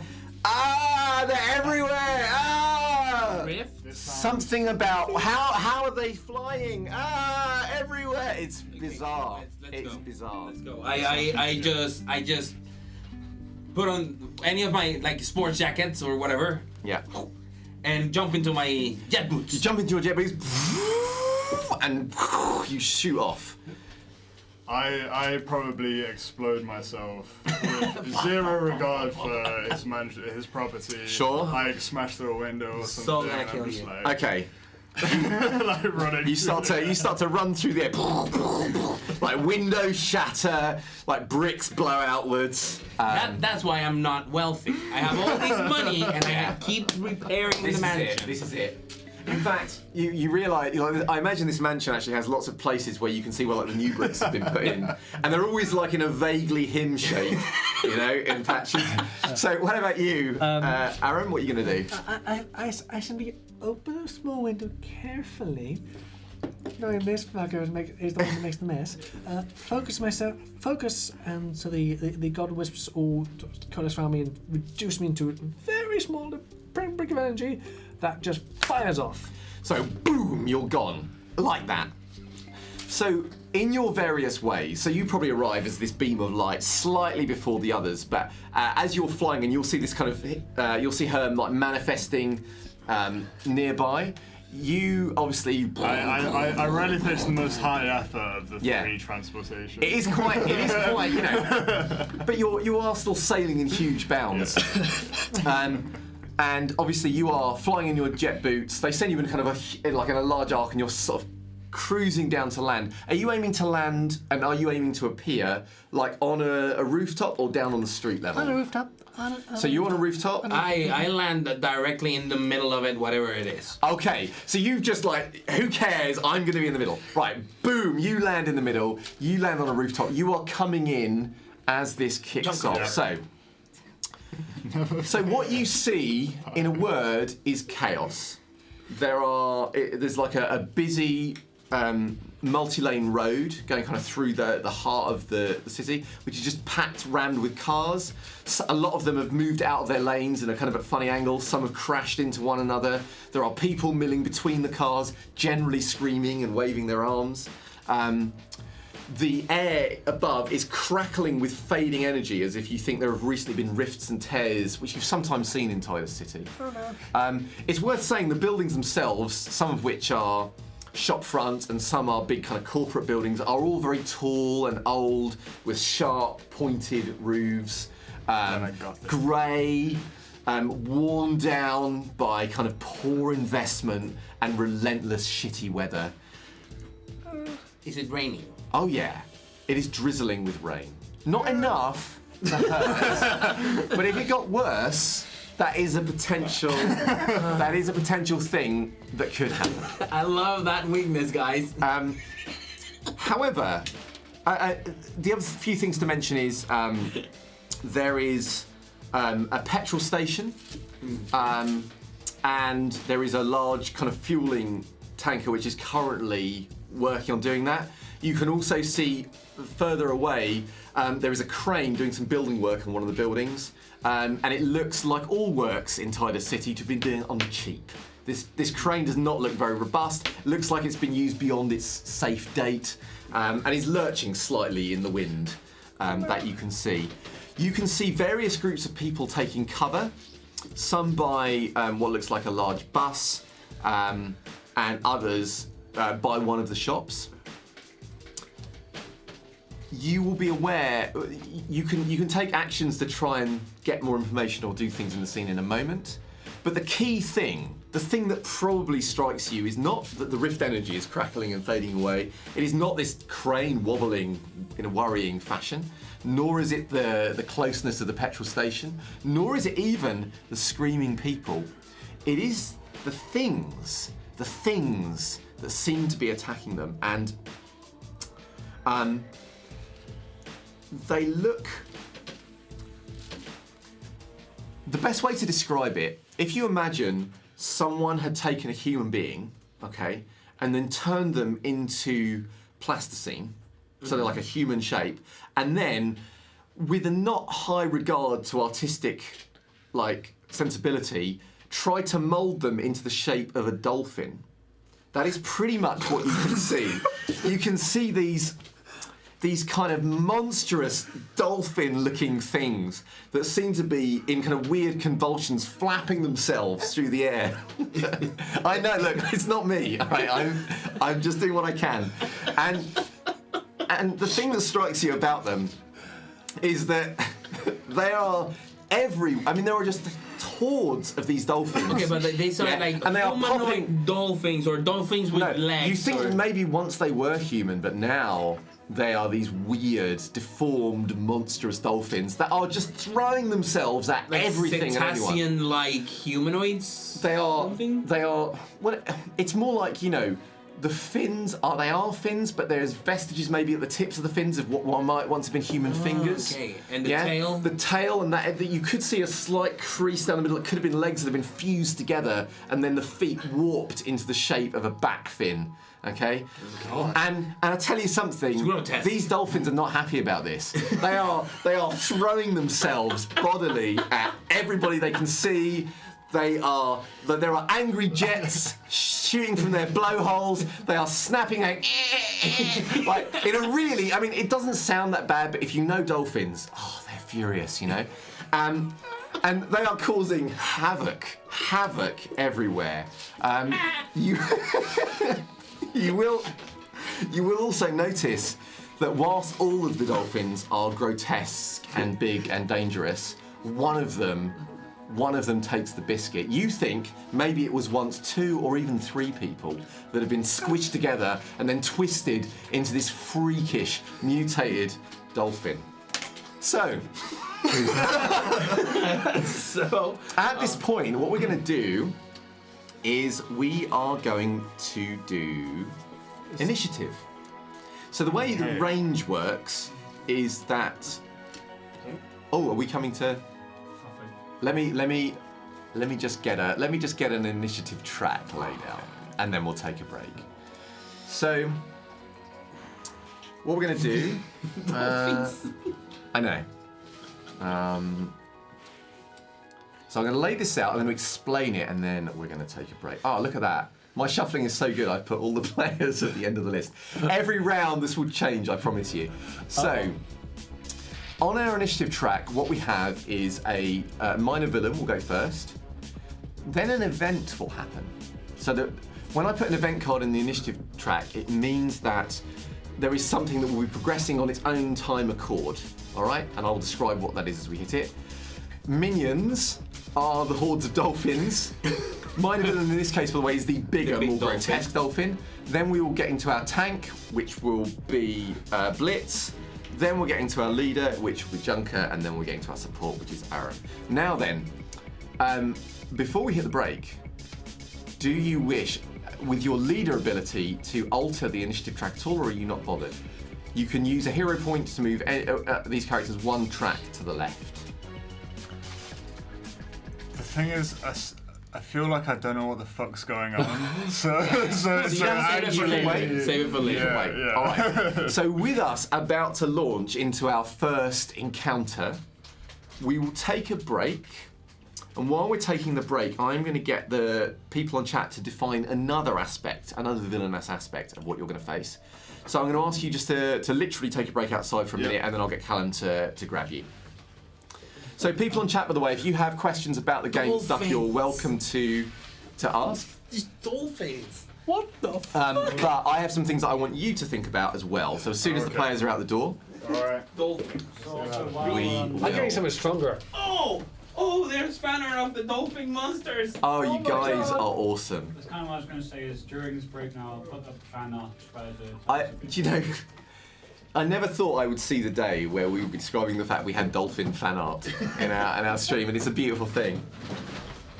Sorry, we are just raiding the snacks. Sorry, what you can't see is there is a snack box just outside, and the players are desperately grabbing hold of it. Okay. So, what the players don't know is that the thing that is creating these rifts and bringing these dolphins of doom into this particular issue of Spectaculars is a strange artifact. And nefarious forces have placed this artifact in the vicinity to make these dolphins appear and cause havoc. So what you need to decide are some little details about this artifact. So for example, what are we going to call the artifact? And what does the artifact look like? You know, is it a weird technological thing? Is it a rotating crystal pyramid? Is it a beating heart of a dolphin? You know, what is it going to look like? And the key questions that I'm going to want you to think about are these ones. So the first one is, what makes the artifact dangerous to be around or to hold? So does it cause mutation? Does it disrupt brainwaves, or does it emit strong radiation? So what makes it dangerous to be around or to hold? Does it emit strong radiation? Does it disrupt brainwaves? Or does it cause mutation? We'll stick with that for now, actually. So I want a name for this artifact, what it looks like, and what makes it dangerous to be around or to hold. So how did you find out about this RPG? So someone, basically, they had a Kickstarter for Spectaculars, and someone mentioned it to me from the group as a cool thing going on. And so I checked it out and liked what I saw, and then thought, well, okay, we'll back that. And then when you backed it in the Kickstarter, you immediately got like a preview pack so you could start playing with it. And I looked at it and I just thought it was really fun. And one of the reasons that I wanted to run it for this stream today was just to illustrate in some ways how easy it is to run. That you don't need to be to have run loads of games before. You don't need to spend hours and hours crafting a scenario. So for those people that fancy maybe trying a game but they're a little bit unsure, this gives you lots and lots of hand-holding all the way through. But also for people who are saying, yeah, I'd like to run a game, but I'm really busy. I don't have the time to sit and build the world and everything else. You can do it through play in this system, and it's really easy. And you just work through as you go. So, how are we doing, Dylan, on the artifacts? Do we have any ideas? So I think they wanted to cause mutation. Excellent. And there's a few little things for what it is. Okay. So I think. So I think the consensus is going down to a kitten. It looks like a kitten. Yeah. Okay. A three-eyed kitten. A three-eyed kitten. I did not see that coming, but okay. So let me get that down. It's like weirdly sort of kitsch Cthulhu, I feel, the theme for the, But cool, so it looks like a three-eyed kitten. It causes mutation. And do we have a name for it, or are we not too fussed? For the artifact, for the three-eyed kitten. You can have a kitten name if you want. So the two options so far Yeah. are Mr. Snuggles Mr. Snuggles. or Katya. Oh, that's quite a tough choice. I feel though calling it Katya is kind of funny. I think And Tidus City, I like that. All right, we're going to call it Katya. All right, I think that is all we need. Let's get our players back, Callum, and then we'll see where we go from there. So, any other questions to be resolved, or shall we throw ourselves heroically into Any the questions for the madness? players? Any questions for the players? Going once. Going twice. There we go. Yep. Hello, And sold. Right. Biohazard is back. So, Let's do what we do best. Put them out of their misery. so in Spectaculars, it's worth noting there are 3 ranges. Yeah. So you are currently at, if you like, far range. Then you've got near, which is in range for most ranged attacks, and then you've got in close combat. You, Blitz, you are right in the middle, in the thick of all the craziness. So you are effectively in close range. With both the minions and the... No, with the minions. Okay, with the mooks. With the mooks, because that's where the bulk of the stuff is going on. Okay. Now, you were on a rooftop, so we'll say you are currently at far, but you can choose to move to near as a single move and then act if you want. And you were also at far range, kind of chomping across the sky, about to come into your landing position. Yeah. So, you opted not to affect the initiative track. I did. So, our Mega Dolphin is the first one to act, and the Mega Dolphin is and it's I mean, you know, I can't stress. There are like veins pulsing on the around the surface of its skin, and they're like angry pulsing, like people like, and it's more like, yeah, and it basically flops its way angrily at these people who are kind of taking cover, what looks like some kind of restaurant underneath an awning. And it swipes at them with its fins. Actually, I'm going to add a dice. Well, because it's fucking weird and terrifying. Yeah. Now it tries to fin slap them brutally. However, Dolphin slap them. it doesn't hit them. But what it does do is it strikes the wall where the restaurant is. And the big glass windows above them begin to crack and look like at any moment they could rain down on the people below. So that is the Mega Dolphin's action. Now the event card kicks off next. So what happens next is the crane starts to lean dangerously. You think any moment it's going to topple down onto the street where people are. Now it is dolphins everywhere. And dolphins everywhere, I think, are going to... You've just landed in the middle of them in this kind of big way, and there is a lot of angry dolphin communication. It's not very coherent, but they seem to all come to a consensus very quickly that you shouldn't be here. And so they will attack you en masse. Okay. I'm going to give them an extra dice. Some of them literally just throw themselves at you. Nose first. And one or two of them bow their heads and spurt water angrily at you. You note the water is a slightly odd colour. The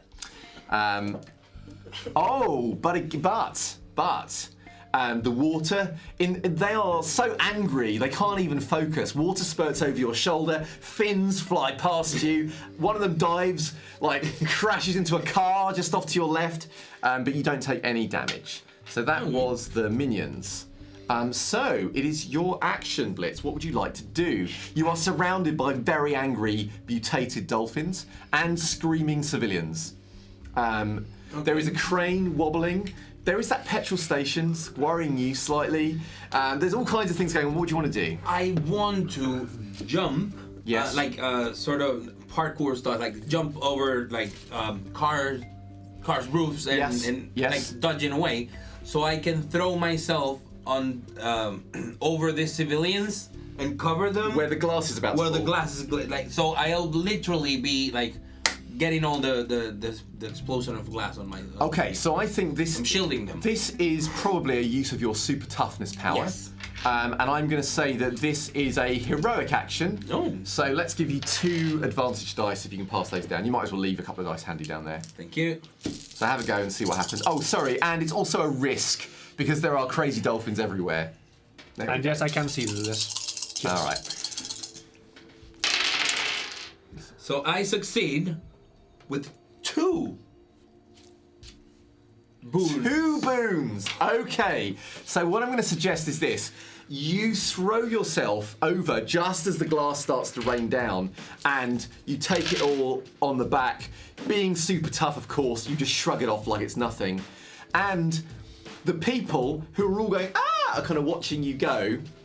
And because of your boons, from across the street, a journalist is there taking photos very rapidly of the whole thing. And I wink at someone, one of the civilians, And you catch like lovely shot, and you're away. All right, cool. So that was your action. So you saved the civilians from the glass. That's a good one. And you know what? I'm feeling generous. It's our first major action. Have a hero point. Oh, thank you very much. Because you saved some people and you got will 2 use boons. All good. All right. So next up is our leader, which is Junker. So what do you want to do, Junker? Oh, we never named my AI. Oh my gosh. Let's What are we call gonna- him Chum. Chum. Chum. All right. Chum. Chum.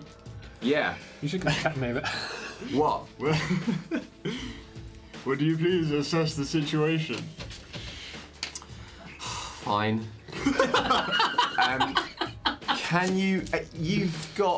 Have you got any relevant powers? Are you just going off your AI I'm just ability? going off my AI. All right. So let's say that. Analyze data. What's your analyze data skill actually? 80. 80. So let's say roll it under like an enhanced analyze data, and let's say Chum is assisting you this time, so you can have an extra dice on your roll. Okay. That is 24. So I'm And all good. boom, I've got, boom success.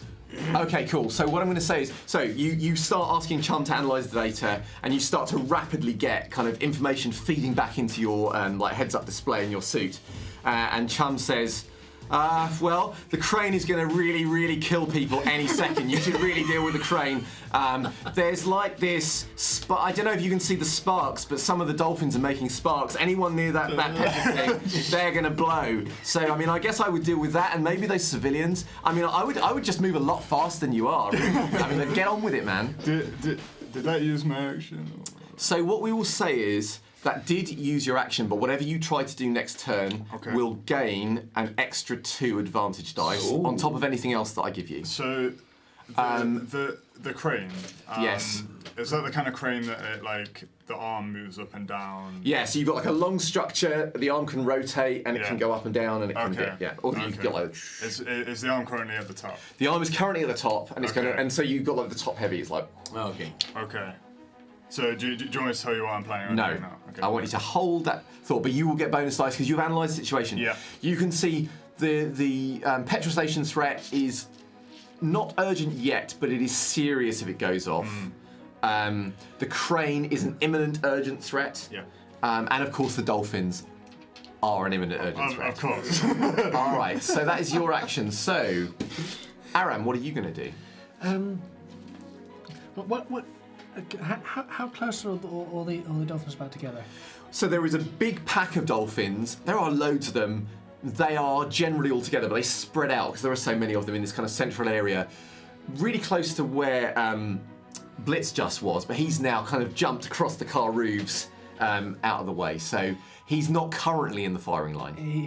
He's not currently where the big clump. No, he's not.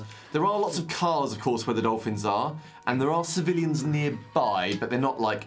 They're obviously trying to retreat from the dolphins. So what do you want to do? So what I can do is, I'm pretty sure I can't hit the big clump of dolphins from here.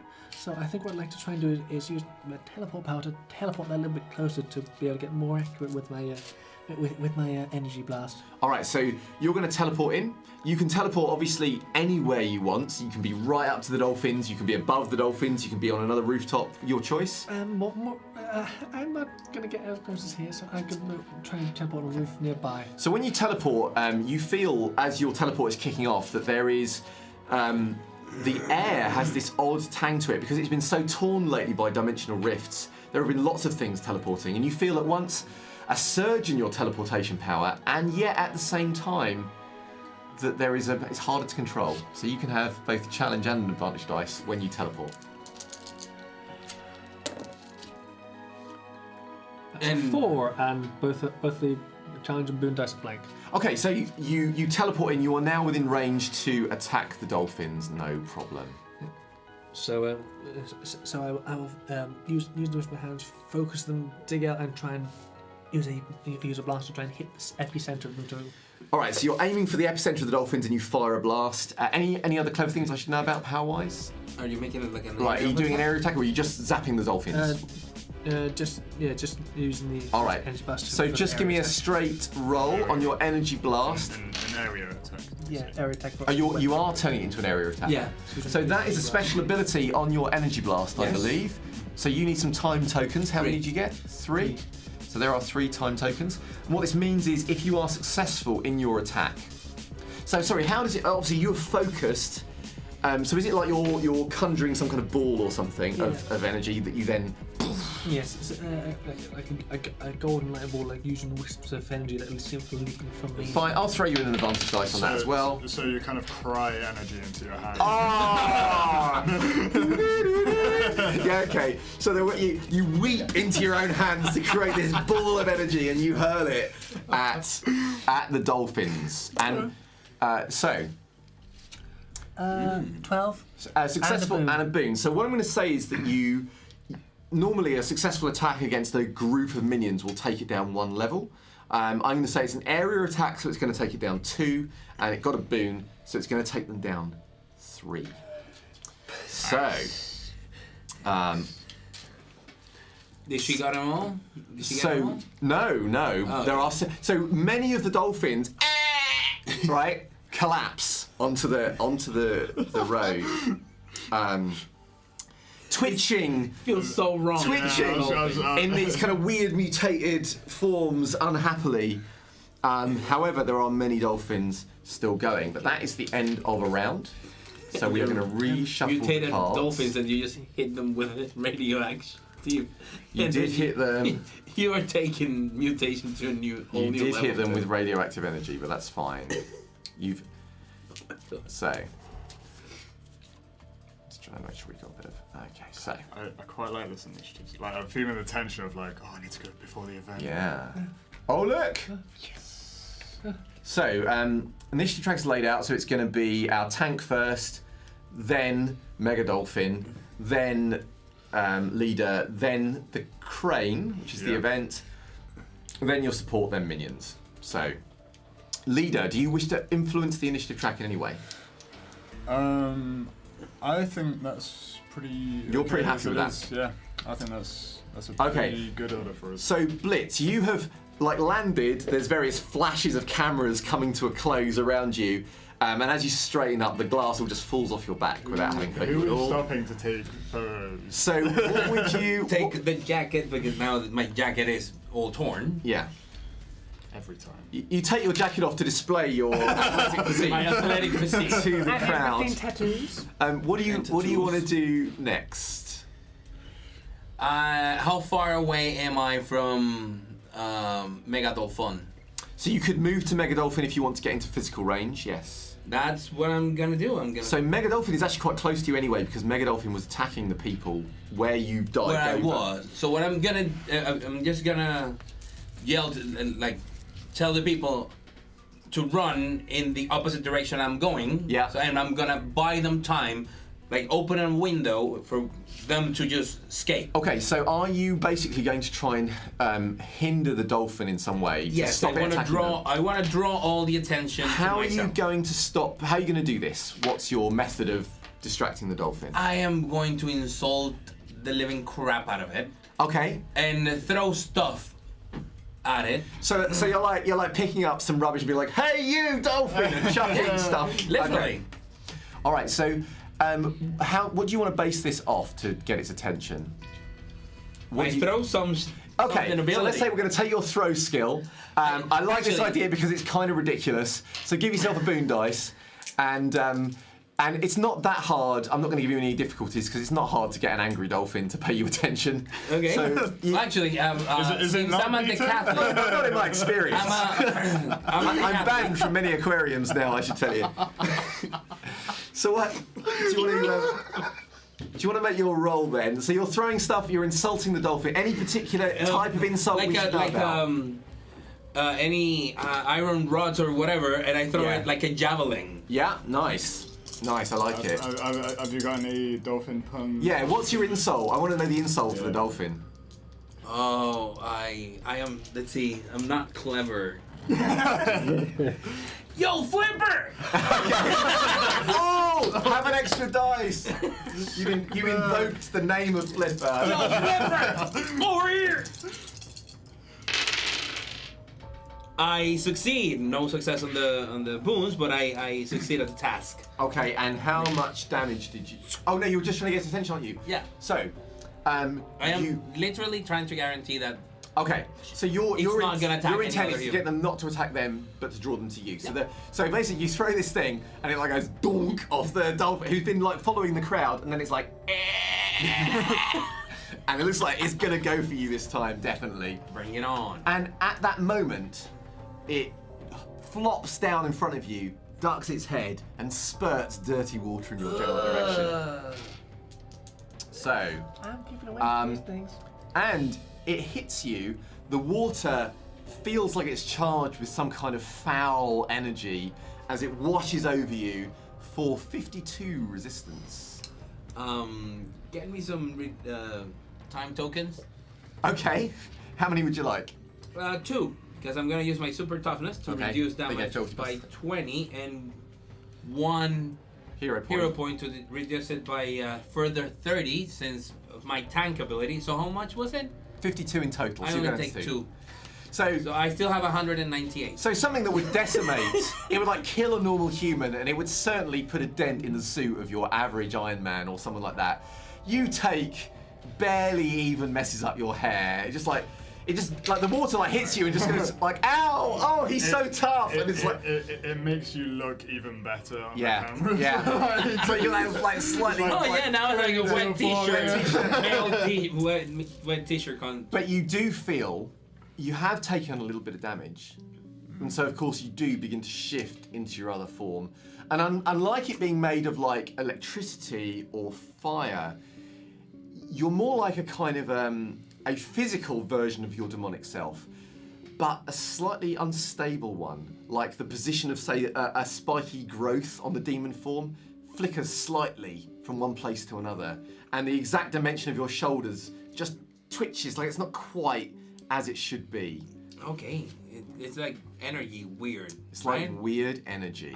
To give it its scientific term. Okay. It is like weird energy. All right, so that was Mega Dolphin. That was ridiculous. So, what would Oh, you leader. like to do, Our fearless leader. Junker? I am going to use my technopathy Yes. to telepathically interact with machines. Yes. And basically, because this crane is like toppling over, Yeah. and obviously the center of gravity is at the top, which is bad. Yes. So I'm gonna like just make it drop down. Yes. Right to the bottom, so that it kind of. Oh, control the crane itself. So Oh. it like weighs it. So what I would like you to do is so you've obviously got 2 bonus dice from your analysis from the previous thing. Yeah. Incidentally, folks, Thanks, don't forget at any time you can do teamwork stuff if you ever want to. Okay. With hero points. Add yourself an extra advantage dice for your plan, No, take 1. and also add 1 challenge dice because there are people and things everywhere, and it's highly dangerous.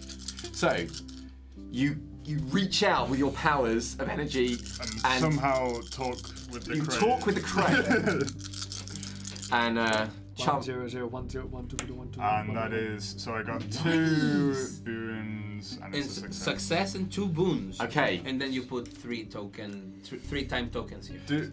So I that was a question actually. So with this, is that on cooldown whenever I use this power, or is it when I use this action? That ability. If that is a specific action, what's the specific action on the description? So it says, as your action 3, and it's about like animating stuff. Right, so if you're animating stuff specifically, it goes on cooldown. If you are just interacting with a machine or getting it to do a simple action, then no. So this doesn't No put you time on tokens. no time tokens.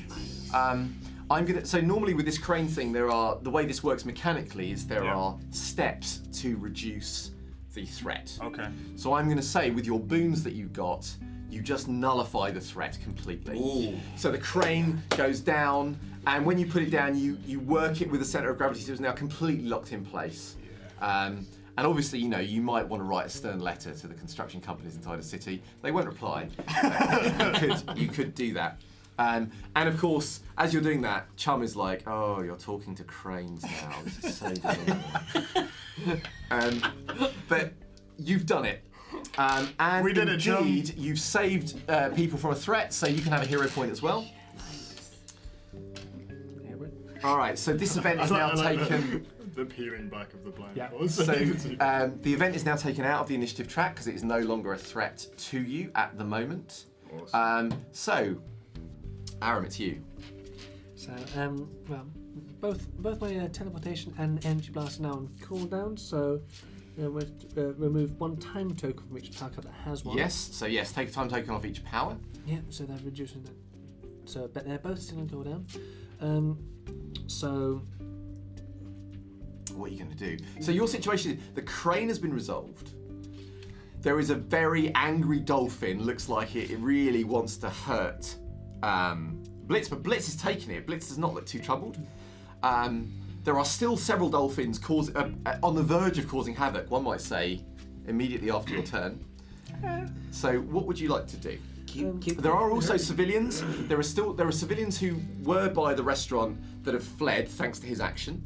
So they're now safe. There is another group of civilians crouched down by a bus who are too, each way to try and escape would take them past the dolphins. So you've got various things you can interact with. What do you fancy? I'm going to. My plan is to move close to the civilians near the bus, and I'm going to use my duplication ability. Yes. So there's now two of me. Yes. And with the two of them, try and. This is why they hate us. Try and terrify them. Okay. So you're gonna scare two different groups of people using your duplication power. The same group by the bus. So you're going to use. So you're effectively terrify like a dog herding sheep, just a really scary dog. Yeah. You're going to turn into two.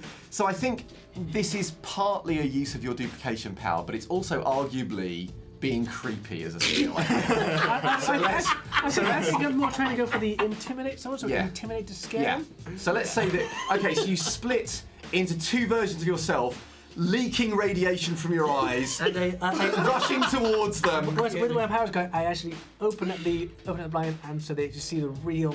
All right. So let's say you can. And like a bit of the Not rain. creepy at all. All right, so I think what we're going to argue is that you can have 2 boon dice for this roll, advantage dice, and I also want 2 challenge dice in there. Not because you're going to hurt these people, but because obviously it may not look good PR-wise, right?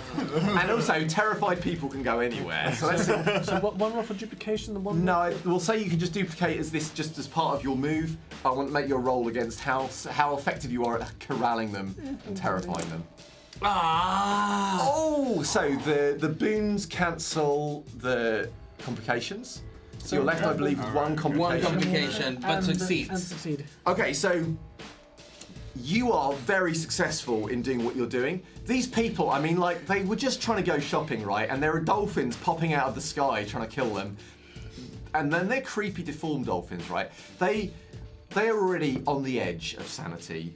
And now, this woman splits apart into 2 women. Run! Like, screeching at them, weeping radiation at them.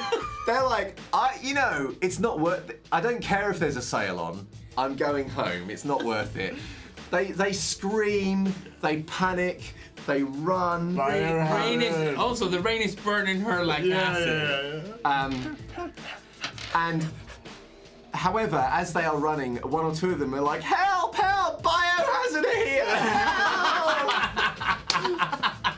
I'm the reason they hate us. God damn it! But you have nonetheless cleared the people from the scene, and I'm going to give you a hero point, even though no one will ever credit you of being heroic in action. But there you go. So, all of the groups of civilians have been cleared. Yeah. The major threat has now gone in terms of the crane. However, the dolphins are not finished. Now that you've cleared the area of civilians, of course, they don't have many people to go for but you. You are now down, of course, in the main area. So I'm going to have them go for you. Oh shit! And I'm going to give them 1 bonus dice. If the bonus dice comes up, they're going to use their water jet attack. And if it doesn't, they will use their fin slap attack. Water spray. However, as they leap forward, they're overzealous in their spurting actions, and water crosses past you. You're like, but no, you're fine. You're fine. They miss. They miss. Never get overzealous in your spurting action. You know, I feel like it's an educational stream as well as a fun one, right? So let's get this initiative track again. So we're coming into. What kind of influencer is that? I know. There's a reason they made this. You realise people's mothers and cousins listen to this stream, and it always was much cleaner when Tidus was in charge. Let me tell you. I feel like every minute that's going by, we are ruining our reputation. Yeah. Okay. So Reputation. round 3. Okay. Who's first? Minions are going first, then Blitz, then Junker, then Mega Dolphin, and then Aaron. Unless our leader wishes to change things.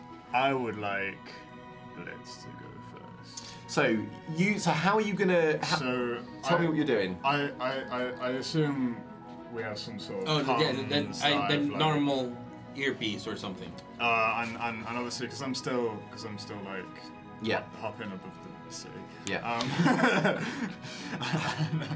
And I've done this. Chum's done this analysis for me. Yeah. Chum's gonna like tell you where all the. Oh, Chum's gonna do it for you. Yeah, Chum's. While you're doing something I'm else. like, Chum, can you please tell Blitz where all the dolphins are around him? Okay, so so you will hear Chum come through on the thing, and he's like, "Yeah, there's quite a few dolphins, and there's one there, look, and there's one just behind that red estate, and then there's one by the post box, you know." And so he gives you the lowdown on where they are. Okay. Now you could take that if you want. So that's obviously you're moving him up the initiative track. You could also spend a hero point if you want to use that as a heroic support action. That Chum will give him tactical intel, and then he can get bonus dice on his moves. It's up to you. Yeah. Yeah! Spend the hero point. They're there to be spent. Let's do it. One thing Okay, so you'll get 2 bonus dice in your next action. As Chum says, like, you know, behind her, to the left, duck, jump, and all that stuff as you're. One thing about it is with the duplication power, it says add an ally initiative card face down to the initiative tracker feature. Yes, but because they didn't make you roll for it, it just happened as part of another action as a visual. It's so- like not kicked in. Right, So, but if you want to do that, you can. Obviously, as your action, you can duplicate yourself. So I'm first now. So you are now first in the initiative track. No other spends or shifts. I'm dead. Okay, so Blitz, what do you want to do? You are face to face with a very angry dolphin. Yeah, but what I don't want is the small groups of dolphins going and chasing other people. Yeah. And this one is already, like, I got his attention. You have got his attention. So sure. I will try to, tumble back and move away from it towards the other dolphins. And actually, I'm gonna use Chum's tactical analysis, Yes. Mega Dolphin, because he's gonna be rampaging through things, Yes. so he's gonna help me clear minions, Yes. and I will use whatever energy it was that I absorbed, and I'm gonna discharge it Yeah. into an energy blast area of attack. I'm gonna try to make it like I don't know if Okay. it's water or So squirting. what I'm hearing here is almost like 2 actions. There's an action of leading the Mega Dolphin kind of in towards the minions, Oh, that's gonna be that's Or- the die you gave me. or there's the action of taking the energy and discharging it into the things. I'm gonna be using the energy discharge, but I'm. But you're trying- hoping that the I'm bonus dice will hoping give you that that the for bonus die All right. helps me. I'm with you. Yeah, I'm happy with that. Okay. And I'm gonna use my energy blast area of attack for it. Oh, so I'm gonna try. I don't know Yeah. the type of energy, so I don't know if it's gonna be like a wide something or something that is gonna arch. It's hard to know. I don't know. So, because you've not used this kind of energy before. All right. So make an energy blast roll. Weird. With weird energy. Yeah. Dolphin energy. Yes, success, no bonus. Okay. So the dolphin is following you, but does not charge like into the others. However, you do hit them, and it was an area effect. Oh, yeah. Is that correct? Yes. So Take one. I do take 1 time token out of my super toughness, yes, regardless, right? yes. Okay. Always Can I have one in time your token, action. please? Sorry? Can I have more time tokens? How to many put do in you my want? energy plan? 2 more, please. 2. So, Thank you.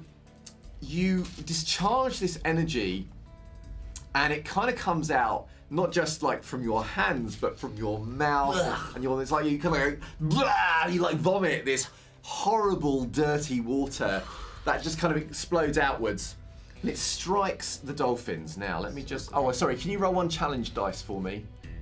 No, not an advantage dice, a red dice. Oh, right. Because it's something I need to do. Because you are shooting them with their own energy, so there may be a different effect. So I just want Oh, to roll okay, this thing.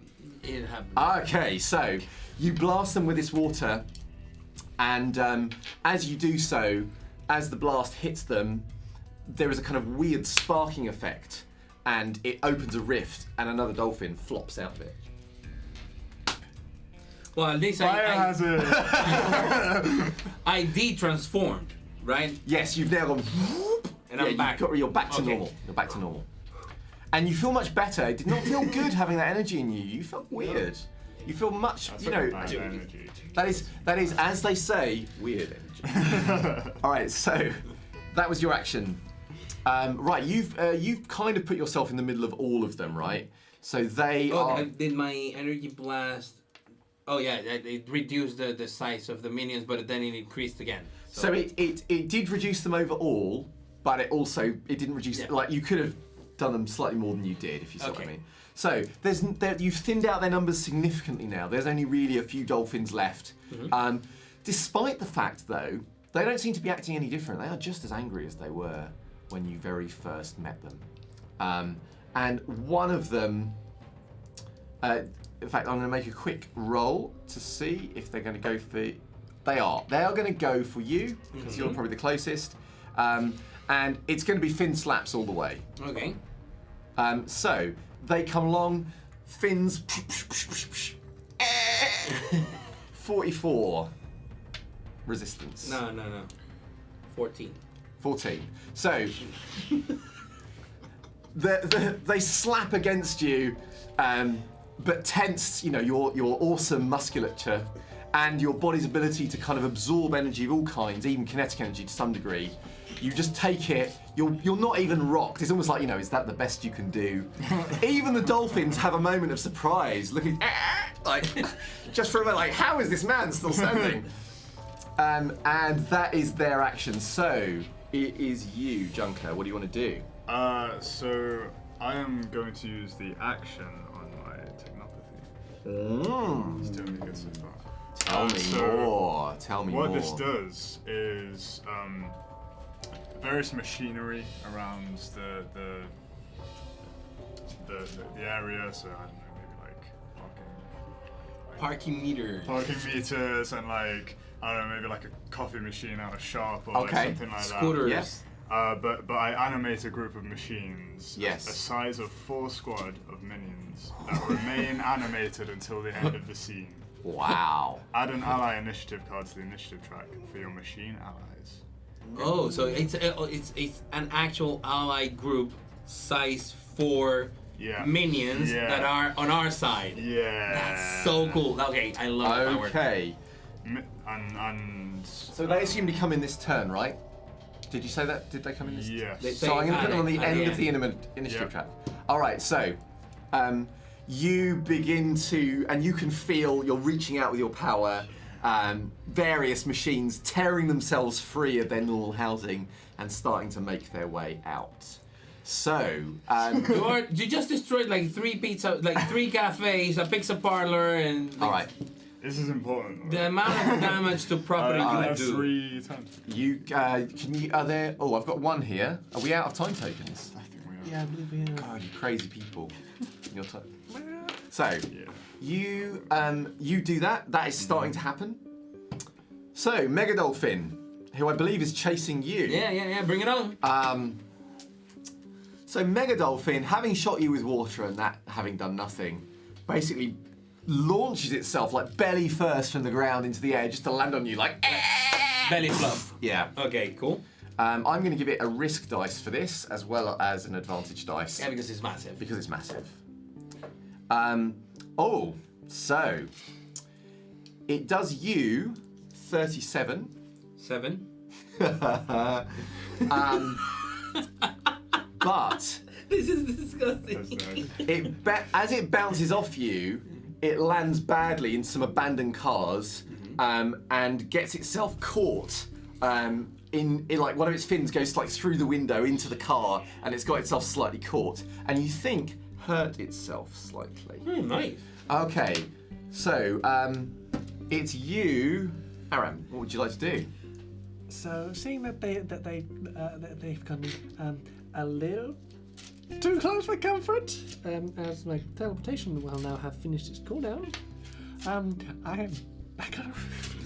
So you're teleporting out of... Okay, so having scared the civilians, you're just pulling out. Is that your plan? I'm playing out sort of more to an nearby roof, so I can more take. Like watch the overall scene. Yeah. All right, make me a teleport roll. No boons or anything like that. No, not just for teleporting straight. Cool. Oh. That is a failure. So you go to call upon your power of teleportation, but the rift energy is fluctuating in this place too much, and it's like the rift just won't quite open for you as it normally would. It's a bit troubling. So at that point, so that then means that that is your action. Yeah. I'd have to be a cooldown for that. That would then use the cooldown for that. Yes. Yeah. Like, Yeah, it still has to cool down even if it fails action. That's to say when you move. So. Oh no! If you're doing The power is when you move, so he still has his action. yes, you still Yes. So in that case, I'm gonna go and try and properly duplicate. Okay, so in that case, make a duplication roll. Yeah, that's good.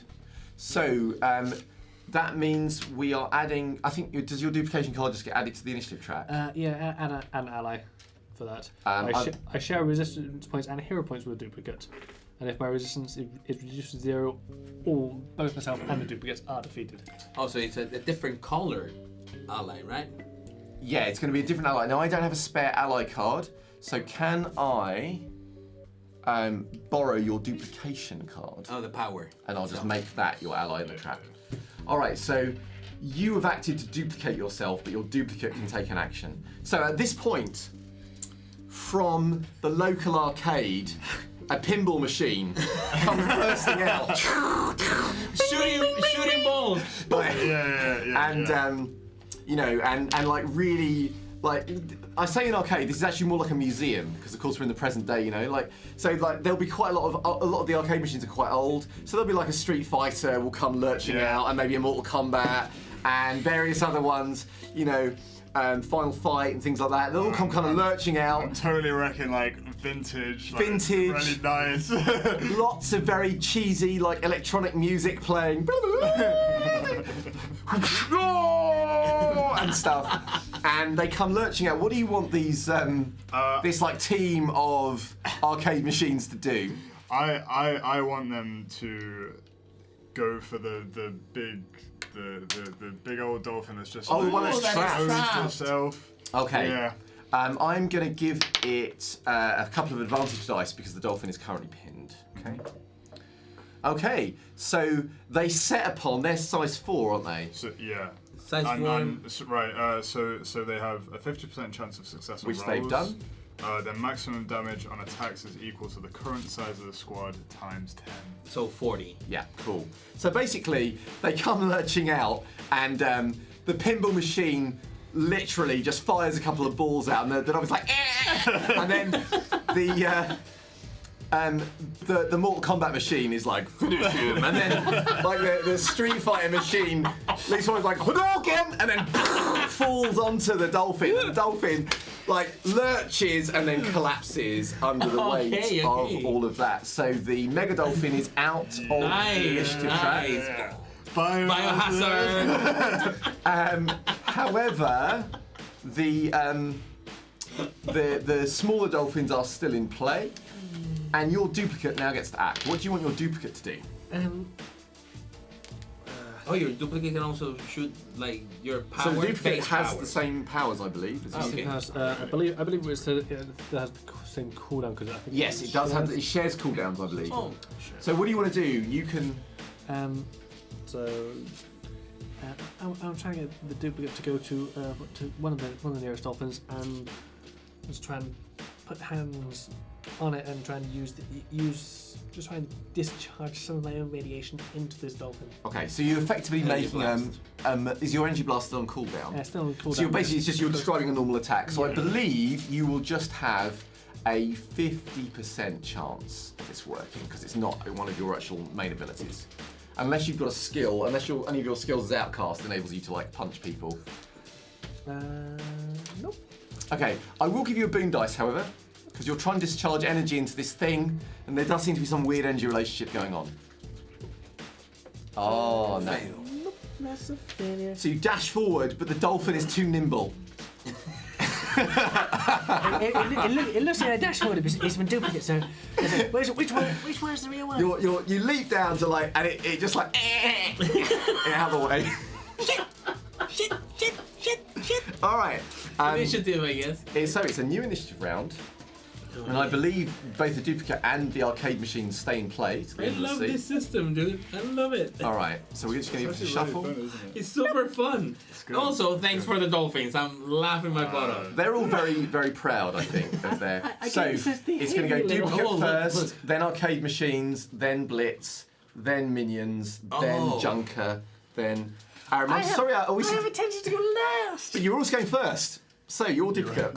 Oh, you're duplicate. Leader, do you want to make any shifts in initiative, or are you happy? There are only a few dolphins left now. Alright, yeah, no. It's Okay, so fine. We're good. duplicate, what are you doing?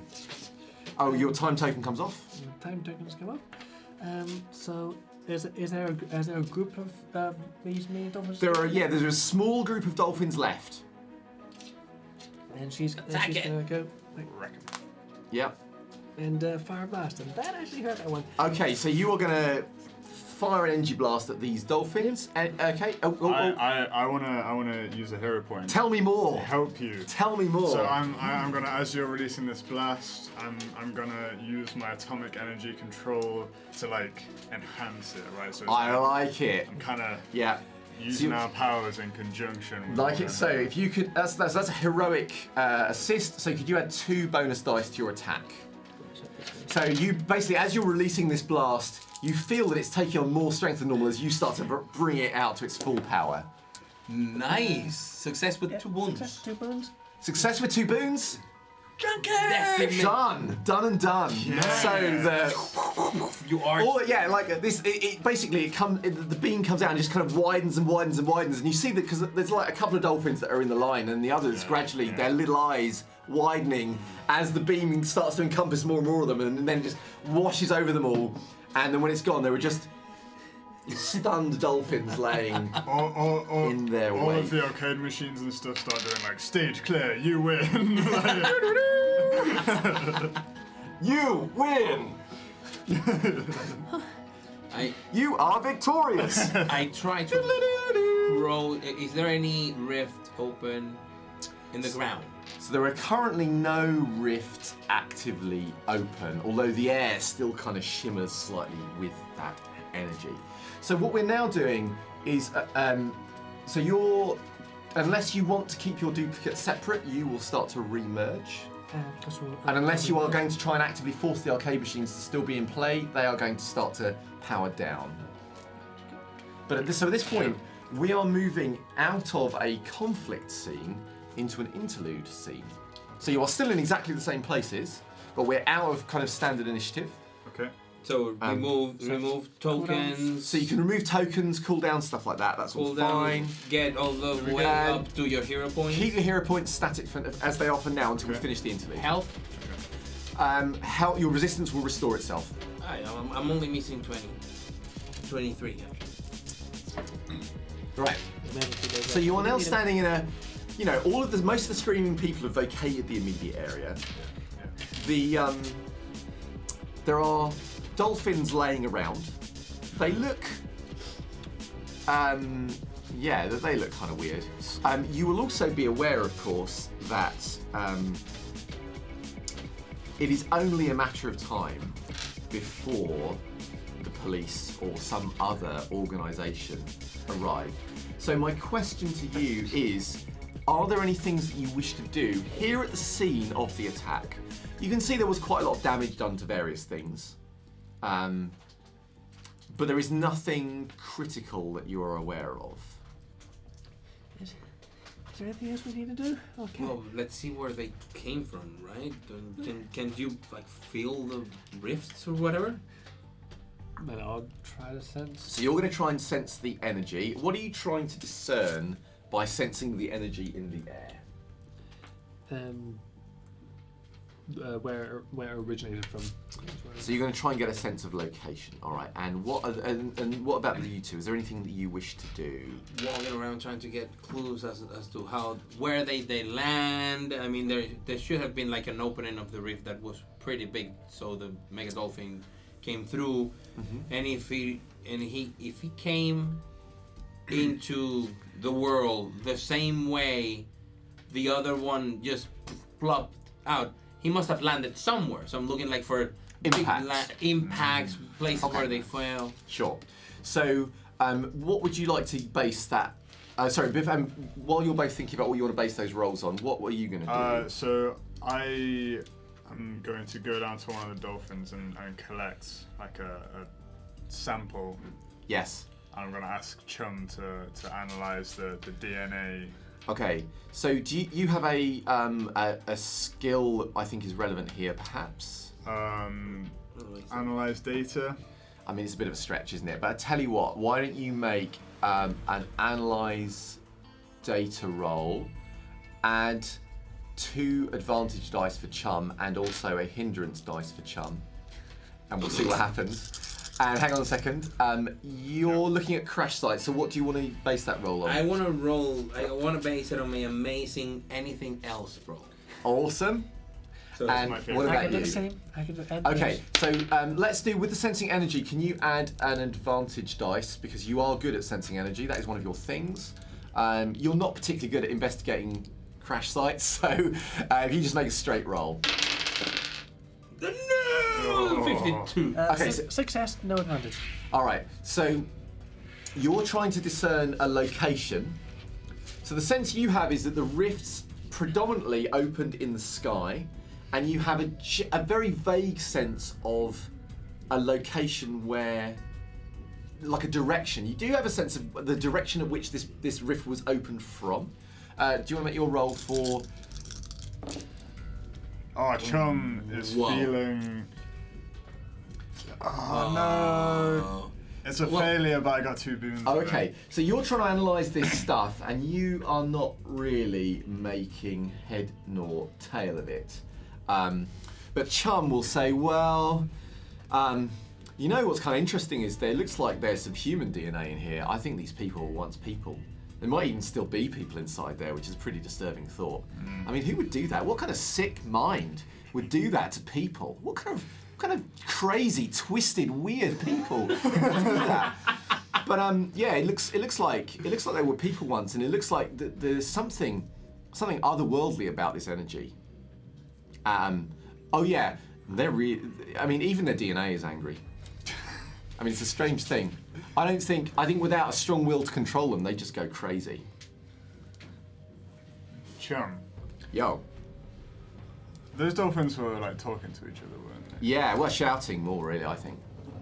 But they were angry dolphins. yeah, but like. Do you think this is like a Dol- peace protest or something? But dolphins can communicate with each other and stuff, right? I mean, probably.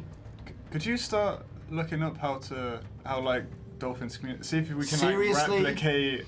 You want me Yeah. to talk like a dolphin? Yeah, I think it would be really helpful. Right. Yeah, fine. I mean, no, you I'll- just said yourself they need a strong will, and Chum, there's no stronger will than you. I mean, flattery will get you so far, but fuck you. I'm gonna. I'll look into this, right? But I'm not gonna forget it. Chum goes quiet. Oh my god. All right, so Thanks, Chum. Did we just hear all this story? it's up to you. Is it publicly broadcast your conversations with Chum, or are they private?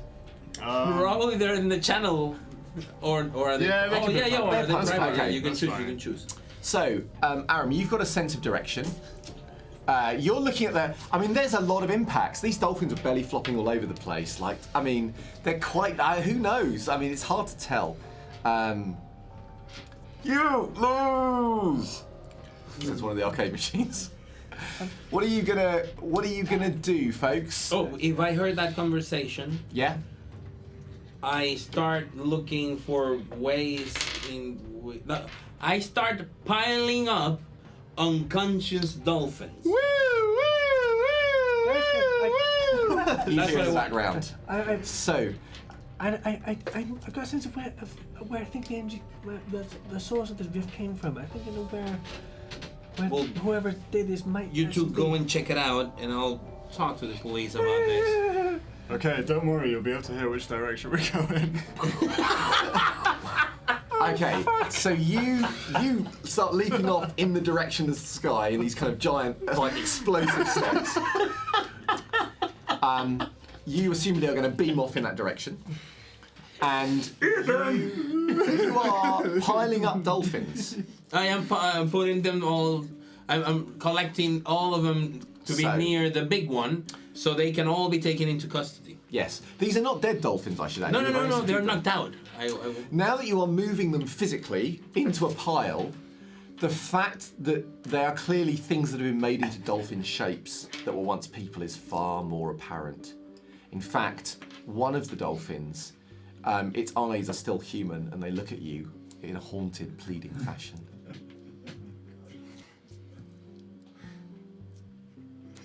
This is.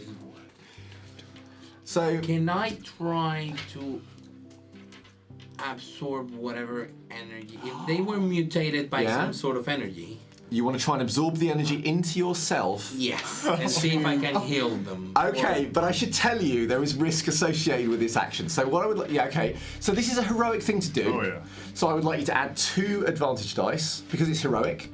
Add another because it's a cool idea. So you get 3 advantage in total. 3 advantage in total. And it'll be. And it's also going to carry with it 3 risk dice. Yeah, of course. You probably need some more reds actually. Yeah.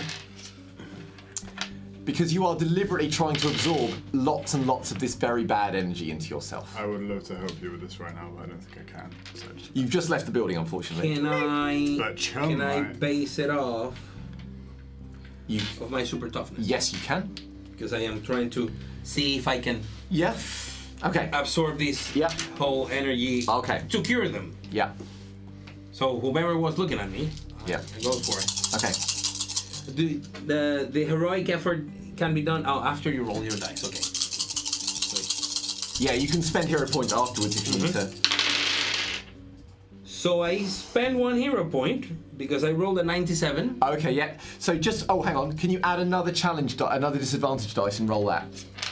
So when you spend hero points, if you fail a roll, you can spend points to up your chance of success. For each point, adds an extra need to spend difficulty 2. I need to dice. spend 2 You need to spend Oh, 2. well, here's another one. because I rolled 97. Okay. So currently your boons and disadvantages are cancelling each other out entirely, right? No. Or is that? Oh yeah. I am. So yeah. any kind of result at all on a red dice is bad. Any result at all on a black dice is good. Yeah. So they cancelled each other. Yeah. I will spend 2 hero points, hence Yeah. the 2 Yeah. To do Right. this. Yeah. to do this. Yeah. And now roll And your this is 77, so to succeed. succeed. And then if you Clear. so no. No. Oh. Nothing. Oh, Zero. I tell you, the people at home are weeping because the things I could have done to you just then would have been just so wonderful. Anyway, you are. No, they're not weeping because they want us to succeed. Yes, sorry, yes, that exactly. That's what I meant to say. They're cheering. They're cheering. Okay, so you absorb this energy. Did you get any boon dice at all? I got 2, both of them successes, but also 2 cancelled. Oh, fine. cancelled, yeah. So, you absorb the energy. You can regain. I think this is very heroic, so you can gain 2 hero points back. Okay. So I had 1 and 2. The ones I just Yeah. spent. And as you absorb this energy, and you have this horrible feeling, and it takes a lot of your will, because with it, it's not just that it's bad energy. As it's coming into it, you can feel it trying to push at your body to shift it differently somehow. You can also feel a kind of an emotional response. Like your body wants to reject this, and it's also making you feel different, but you can keep it all in check. You're fine. And the form in front of you starts to shift. The fins begin to retract. The ends of them start to split to become more like fingers. The legs separate from the tail, and you are left with a mostly naked, middle-aged man on the floor. His eyes still look pleading, and he's still like unconscious mostly, but he is human again. You have saved him. And at this point, the police arrive, but I'll come back to you in a second. So you guys have gone to this site of where you think it might be. So you arrive at this location, and the location is what looks like, it's not very far from where you had the fight actually. It's barely a street away. And it looks like the building that the crane was working on. You've actually gone into that building. And it's abandoned, obviously, and it's at the stage where they haven't even laid in like plumbing or electrics. It's just the shell. And you have that, when you arrive, you have that feeling of something odd in the air. So what are you guys doing when you arrive here in this building? You're pretty sure this is where it was coming from. So what are you going to do? I'm going to try and sneak around and try and So I'll give you a 50% roll. For sneak around, I actually get 90% because that's one of them. So you're sneaking around in case someone is still here? Sneak around in case someone's there. Oh yeah, okay. Find someone else. So you're sneaking around trying to find something out. What are you doing? Well, Sneaking around is not your thing. I would be hanging back a bit while he's like checking. Okay. But I think I'm sort of looking for like computers and things like that I might be able to sort of. There don't seem to be any computers in this building. It's an empty shell of a half-constructed. All the electrics have been ripped out, so you luck out there, I'm afraid. Make your roll.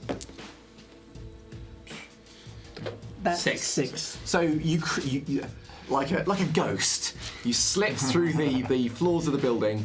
It's very dusty. It's very abandoned, very empty. The main thing that strikes you is you have a sense that there was a powerful residue of this energy here, but it's not here anymore. Someone or something has removed it. And you suspect they did so recently. However, there is no sign of them at this point in time.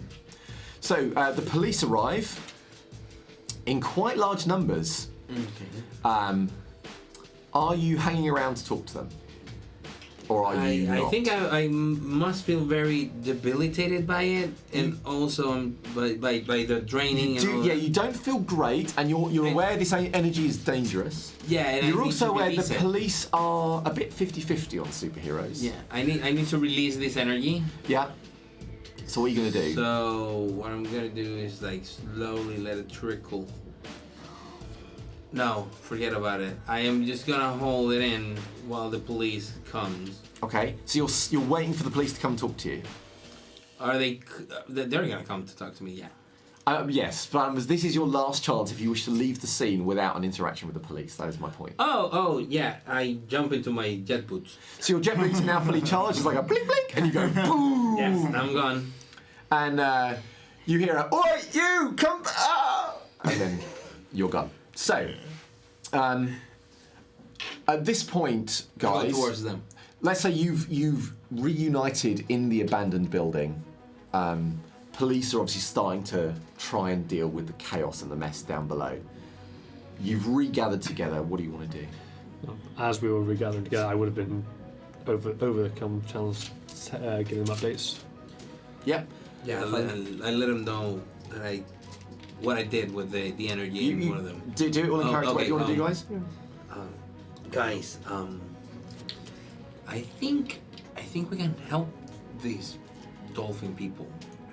I absorbed the energy of one of them, and he went back to human. So if we can find out whatever is actually turning them into dolphins, maybe I can understand a little bit better how to help the others, because it was quite draining on me.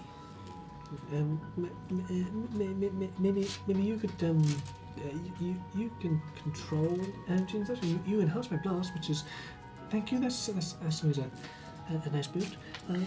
Maybe you can maybe you're more active for that because Oh, sorry, there is one thing actually. You know, when you were doing your search, you do find something odd near the epicenter of the energy. You find a little bit of greyish fur. Grey. I found this. You want to get your Chum, him with the. You know his action. You want to check it out? Chum, I hate to distract you from your very important research. Look, I've got something important to tell you. Billy is trapped down a well. Now, what is it? What is it that draws me away from my important dolphin research? Can you do?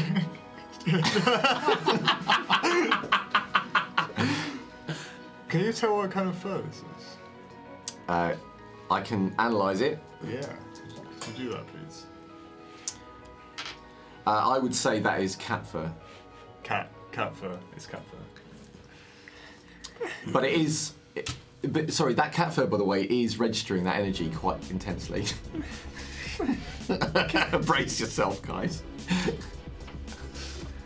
What the hell are Chad doing to us? So now I'm people gonna put it are, down. people are being transformed into cats now. First dolphin, now cats.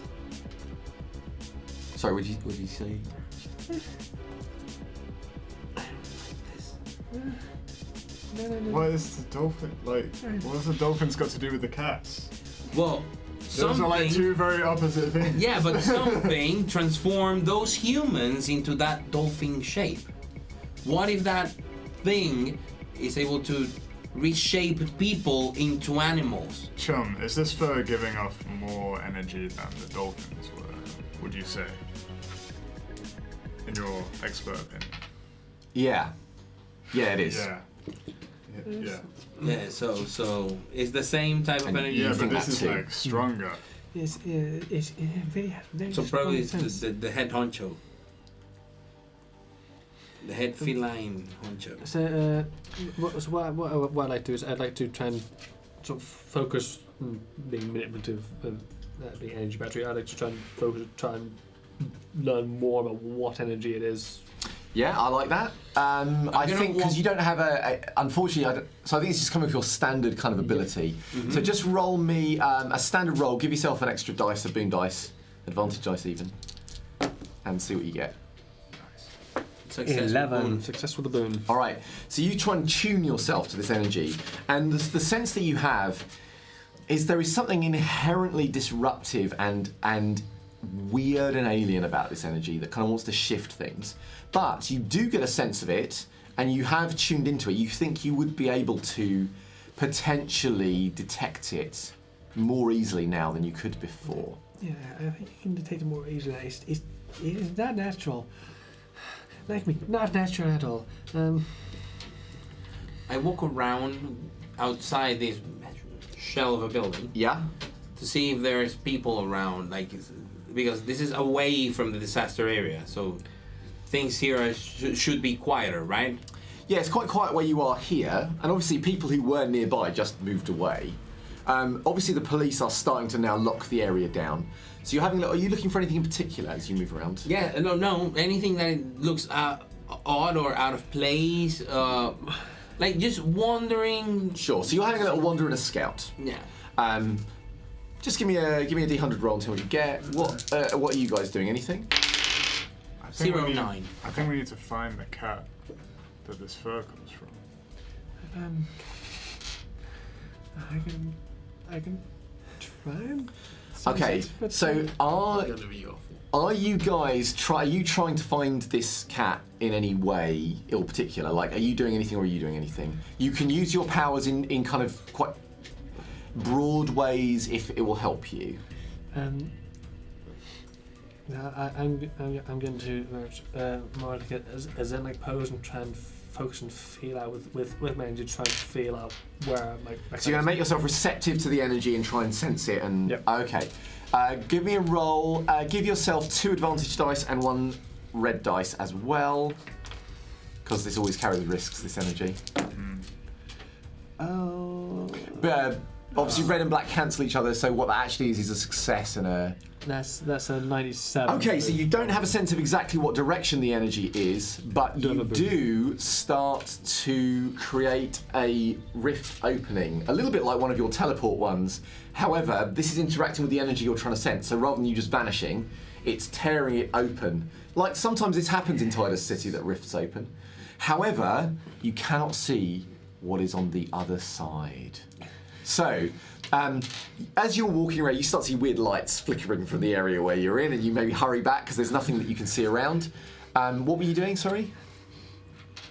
Or were you just waiting? Yeah. Okay, so you will obviously both witness. So she's there in this like Zen-like pose, and gradually the air kind of ripples and then like starts to tear, leaving some kind of weird lights to shine out through it, and it opens. Is this big enough to go through, or is it? It is getting big enough to go through, although it would be tight. Could I use my atomic energy control? Oh, I think you could totally do on that. the fundamental forces of creation, which is what it says right here. I mean, trying to like. I'm gonna give you. Open. I'm gonna give you 2 extra dice for using the phrase "fundamental forces of creation." So go for it.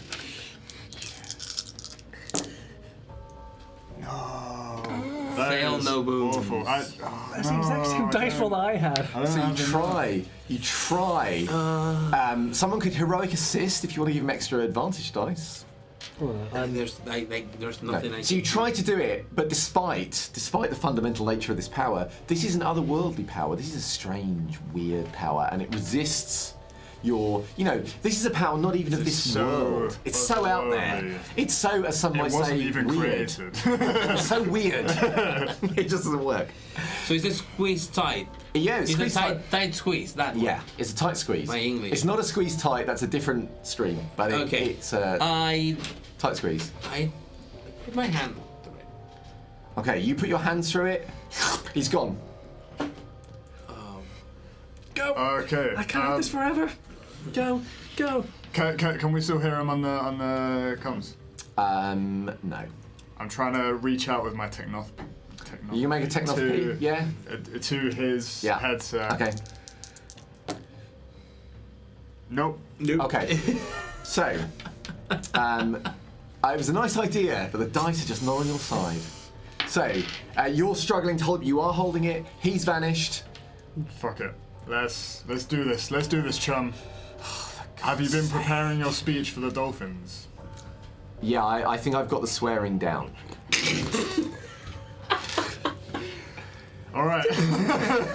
Just go. And I go through. So you leap through, Yeah. and assumedly you are going to. No. And I use my atomic energy control to just like keep myself together in case I'm being like torn apart or. Yeah, so I hadn't even thought of that as a concept. Yeah. Okay. So you go through safely. Let's. Yeah, I figured it's like, this is if it's gonna destroy someone's arm, I have a better chance of saving, of like not losing an arm. Okay, so Like essentially, strengthening my Super toughness atomic roll? bonds. yeah, make a super toughness roll. Can you make a make a duplication roll? Yeah. No booms or advantage? No, just straight. Just straight roll. So you 23, succeed. yeah. Can you make a whatever atomic power roll? energy control. You succeed. 6, yeah. 6. Okay. Nice. So you use the power around you, your atomic energy holds you together, and it does feel like there are weird forces in this rift, right? And you are glad you used that power, Weird and you forces. do, yeah, weird beyond creation forces. You of course just go through. I get battered. You just like some of the energy comes into you, you discharge some of it, you're fine. You come out through the other side. You feel like it is trying, like almost like your duplication power is trying to activate without your desire, and you have to use it to hold yourself together. But you succeed. Nice. So, you find yourselves, there's a crackle of energy, the rift opens, and you appear. You are in the middle of a large football field. And I'm guessing as we come through, he loads plans first, he lands on top of him, and I land on top of them. No, you all land in separate spaces, you all passed your rolls, you're all heroically there. Okay. There's no embarrassment. Yet. So, situation is, you're standing in the middle of a football field. There are fans just starting to arrive. Is in Tidus the City audience. in America, and football field means American football field? It's not an American football field. Thank you. It is. It's okay. It doesn't matter where Tidus City is. It is a regular football. A football field. pitch. A Nice. Football pitch. A football pitch. Football pitch. Obviously, you can see the early fans who are arriving are part of Tidus City FC, and they have obviously like their team flags, which is a picture of a guy's face with a beard and a beanie on, like a red and black, and they're like coming in, taking their positions. Yeah, it's the Tidus City FC, and they're the historians. I should say, the drizzle is getting worse. It is. It's not fully raining yet, but the clouds are threatening. It is dark. The fans don't seem to care. They seem used to it. If anything, the water. Most of the people in Tidus City look so put down upon and grim anyway, and grizzled. Like a bit of rain is actually a slightly dull sky does them a favour. So they're coming in. They're taking their seats and kind of getting ready. A few people are starting to look at you guys in the middle of the pitch. There are a couple of sports journalists here who are having a little, what? And trying to work it out. It's famous sports guy. You are aware of that energy close by, but you can't figure, you can't immediately see it, but you can feel it. You're close. You're really close. I start walking and waving to the people and trying to find where's the media stands or the people from the stadium. Okay, so you're walking there So you start walking towards the media stands, trying to get attention and waving. They will start taking pictures of you. For sure. You're not sure if it's benevolent pictures, but they're definitely taking pictures. I started chanting, Tidus City FC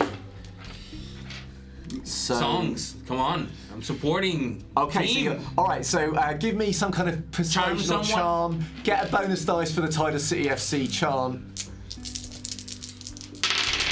I'm going to use... Success with a boon. Okay, right. So you're there going grimmer than you, grimmer than you, grimmer than you. And they all take up the chant.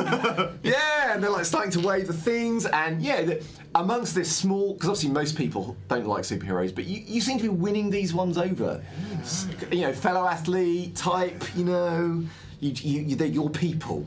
Yeah. So you're starting to rouse the crowd up. Come on, grimmer than you, come on! What are you doing? You guys. I'm waiting to see. I'm going to see if they can see any place that I can certainly see within the site that has no people around at this current moment in time, and that is under shelter. So the stands are not full, and they are. The shelters need repair. Some of them are dropping a little bit. But as you're looking around, you will see that. You'll also see one of the stands is quite well maintained, obviously for serious fans, it's like a box. And you will see there is quite a collection of people in suits looking like business folk who are starting to take their seats. And you will notice as you look and they look at you, you notice their eyes narrow slightly. Oh, the mob. Or so, whatever. Whilst but you do find a space, so you move into the space out of the rain, I'm going basically. to teleport out. So, bing, you are out of the way, out of the rain, that's fine. So what are you doing? So you're kind of I don't know what's going on. You're not quite sure what to do. There was a cat, and then there was the cat hair, and then we're the dolphins, and now we're in a Okay, football in your stadium. earpiece you hear, and Chum says, that's dolphin for do something. And you are obviously you're in this place under shelter. Now you're under shelter. Is there anything you want to do? I want to try and sense some. Give me another sense roll. You can have 2 advantage dice for this. That is a success with 1 boon. Okay, so you become aware of 2 things. One is that a rift is starting to open in the sky, and the other is that the primary source of energy is coming from underneath the stadium. There's a rift open in the sky, and the source seems to be underneath the stadium. Okay. Junker check on me. And I run Alright. towards the stand with it, like someone like chanting. I'm trying to find out how to get to the speakers of the stadium or something. So you When can see. interview or whatever. Yeah, I think by You know, using my stardom. Yeah, you've identified where the mic is, where you'd have like people interviewing the players and things like that before the match. So you are rushing towards there. What are you doing? I'm gonna. Where underneath the stadium? Like, give me a spot, and I'll start like walking around, and I'm looking for like a warmer, colder, like. So you're trying to identify the spot as you walk around, and I'll give you one thing to do. What are you going to do? What's your action? I'm going to try and focus on where that point is, trying to direct. All right. Let's say on the boon you do have it. Say he points in a direction, Okay. and at that point, the rift opens, and dolphins rain from the sky, and we go into initiative. Yeah. So. Oh shit! All right. Not again. All right. We get hero points and things back. Hero points restore to normal levels if they're below them. And if they're I have above, 2 hero points. yeah, you We're can. above. Thank you very much. All right. Above. So, I feel like I'm gonna be hit by a lot of stuff, so give me. Time count, time tokens. I'm out of the rain. all right. Oh yeah, you're gonna fight under the rain. That's gonna be nice. You're currently fighting. You're under the shelter, so you're okay at the moment. For now. For now. Chad hates me. All right. So, let's see. So the first thing that happens is an event in this particular sequence. I'll Okay. come to you about what that's going to be. Yeah. Then it is going to be the raining from the sky dolphins. Then it is going to be you, Junker. Then we are going to get another mega dolphin that is Okay. coming in. And then we will get his brother, Mega Dolphin, coming in. God. And then lastly, we have you. Right? So, are there any changes you wish to make to the initiative set at this point? I think I would like to move our tank up one. Okay, so he's now going before The second. brother of Megashock. Yeah, yeah. Okay, done. That's all I'm gonna do, I think. All right. So, here we go, folks. Here we go. So the first thing that happens is the lights in the stadium flicker as if something is drawing on some of the power in the nearby vicinity. And for a moment, also your suit, not very badly because you're obviously powering it, but there is a brief chum goes, what? And then, oh, I'm back. The next Don't thing worry. to happen is... sorry, ticking there. Where the dolphins are falling, they seem to be, they're not just falling like lumps, their fins allow them to glide with some ability, and their rage-filled eyes immediately look for targets, and who do they see? Grimmer than you, grimmer than you, no. grimmer than you, and they are sailing down towards the people. So that is going on as events. Events are done for this round. So, here come the dolphins. Do. So the dolphins from the sky, because they're coming from quite a high height, they're not going to hit the ground this round. As one of them makes a kind of, and then all of them go, and then they all do, and they spurt water and jets down towards the crowd of people. Oh God. I can be away from crowd of people, so I should be fine. Crap. You can use hero points to like get in the way of stuff like this, can't you? No, I think Okay. not. If you've got a power, you can use. So the dolphins attack. Dun dun dun. God. Okay. So, horrible water spurts down amongst the crowd, and the grimmer they, oh God, get it off! People like cry. Some the bits of the crowd that are hit do that. It's only a few that get hit. Most of it goes. The others though carry on the chant. Grimmer than you, grim. They don't care. This is Tidus City. They used to. And they're there to see their team play, and a true fan does not abandon their team. However, there are some people who have been like scared, but they haven't been that badly hurt at this stage. But they have obviously been caught by the water and disturbed, and some of the stands have been damaged by these jets. They've kind of damaged chairs and things. So, over to you, Aaron. What you want to do? So all these dolphins, they're still coming down in quite a large clump, yes? Yes, they are coming down from. The dolphins are raining from the sky in a large clump, with a couple of bigger dolphins also more nose diving down at slightly faster speed. So what I'd like to do, I'd like to be a little bit of a team up.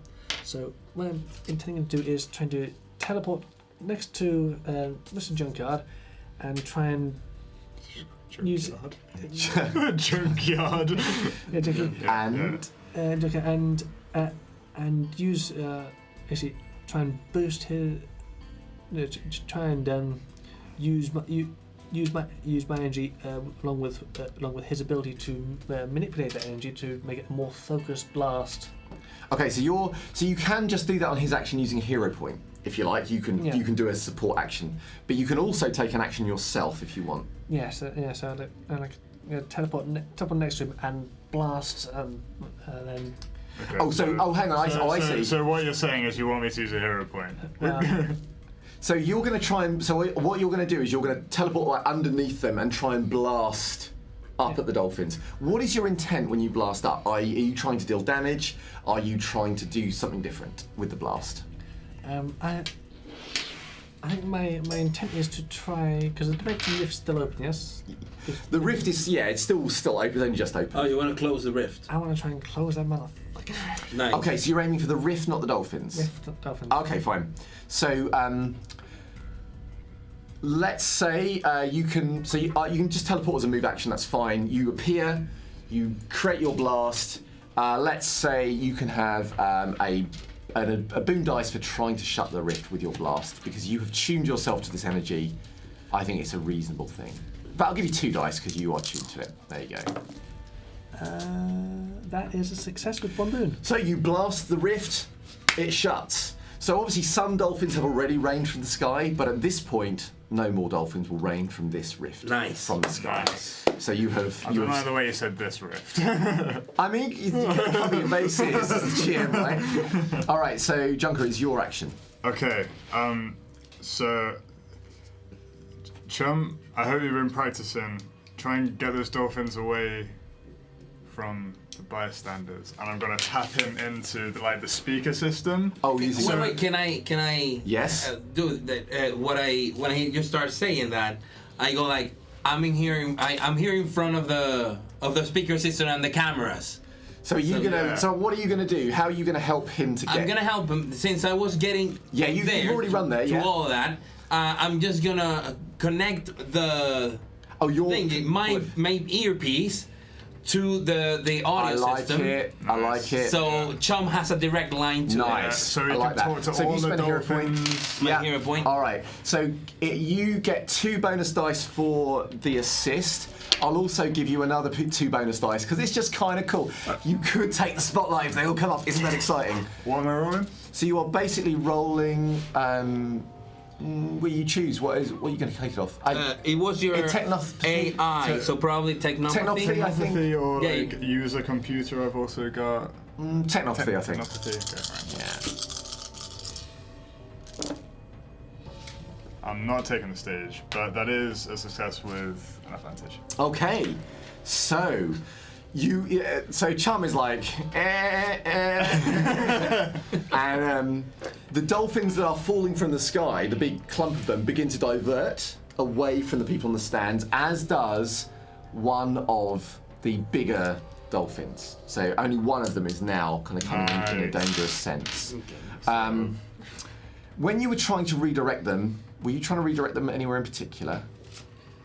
Like, are you trying to redirect them towards yourself, towards Blitz, just towards the opposite end of the stadium where there are not so many fans? What do you want to do? I'm probably away from the fans. Just away from the fans, okay. Is the main objective. So, I'm going to give... Can I have a red dice? So as one of the bigger dolphins, it's being distracted by this order, so it's got a problem, but it's going to try, as it comes down... It's going to try and attack you. However, It is distracted. So basically, it's trying to attack you, but it's kind of confused, and it basically nose plants about 3 feet away from you, straight into the Good job, the pitch. And it's like tails just jutting out of the grass, going. All right. So it takes a little bit of damage. All right. To you, Blitz. What do you want to do? Now that I'm here with it, I tell the actually. I tried to get people to evacuate since he already took every other. There's one dolphin has not been distracted away. Oh. Which is the one that's about to act after you. Oh, that one. I just. It's nosediving much faster than the other one. So rather than just gliding and spurting water, it's coming in with intent. So what do you want to do? Am I on the stance or am I still in the? You've kind of gone up to where the microphone stuff is. You are off the pitch, so you're not that far from where the fans are. I just start running in its direction. Yeah. And I try to body slam it. So you body slam. You're going to body slam. Literally, I want collide with it in the air. And so we're going to say, assumedly, this is rather than damaging it. I'm assuming you're just trying to stop it hitting the people. Yeah. All right. So do you want to make that off super toughness? I'm guessing, or something else. Jump. Jump is good. Just to get there. Right, I love the idea of body slamming a dolphin, so I'm going to give you an extra boon dice for that because it's just funny, and I'm also going to give you a risk dice because it's dangerous. Yeah.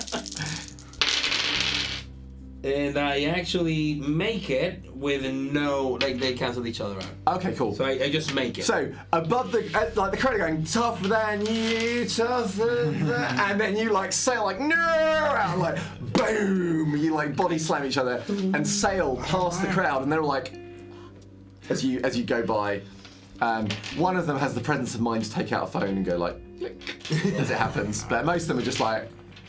Nice. All right, so that is your action, and that hinders this dolphin, so it doesn't get an action this turn. Nice. So, we are back into a new round. Where does the cat fit in all of this? Yeah, well, you've got about 20 minutes to find out. Or you may never know. Everybody wants to be a cat. What the hell is wrong with that cat? Who's that cat? Who knows where's that? All right, so. So we are body checked dolphin. Okay. Yeah.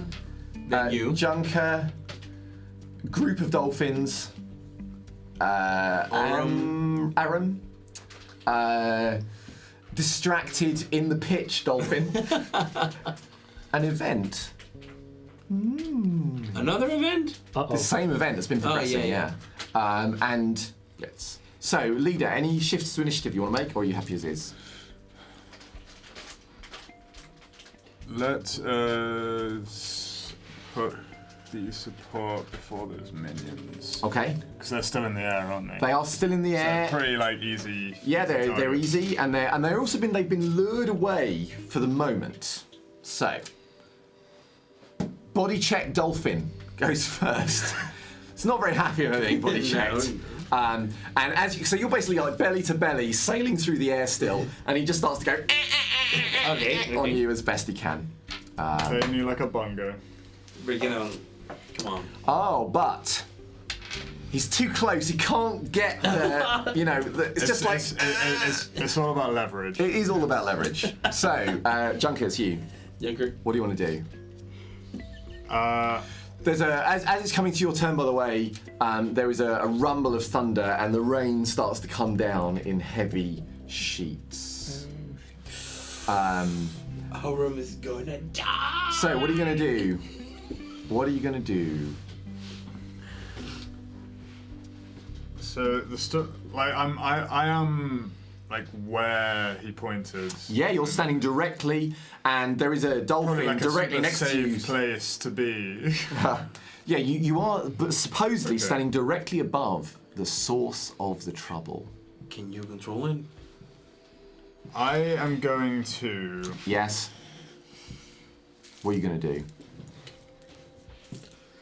I'm trying to think of a way that I can dig down. I mean, could I use my machine strength to Yes. dig through the dirt? Yeah, you could totally and do that. find it. Yeah. And, Yeah. I'd like to use a hero point to Help him out. get teamwork with her. So how are you going to help him? What's your action to help him? You can totally do it, by the way.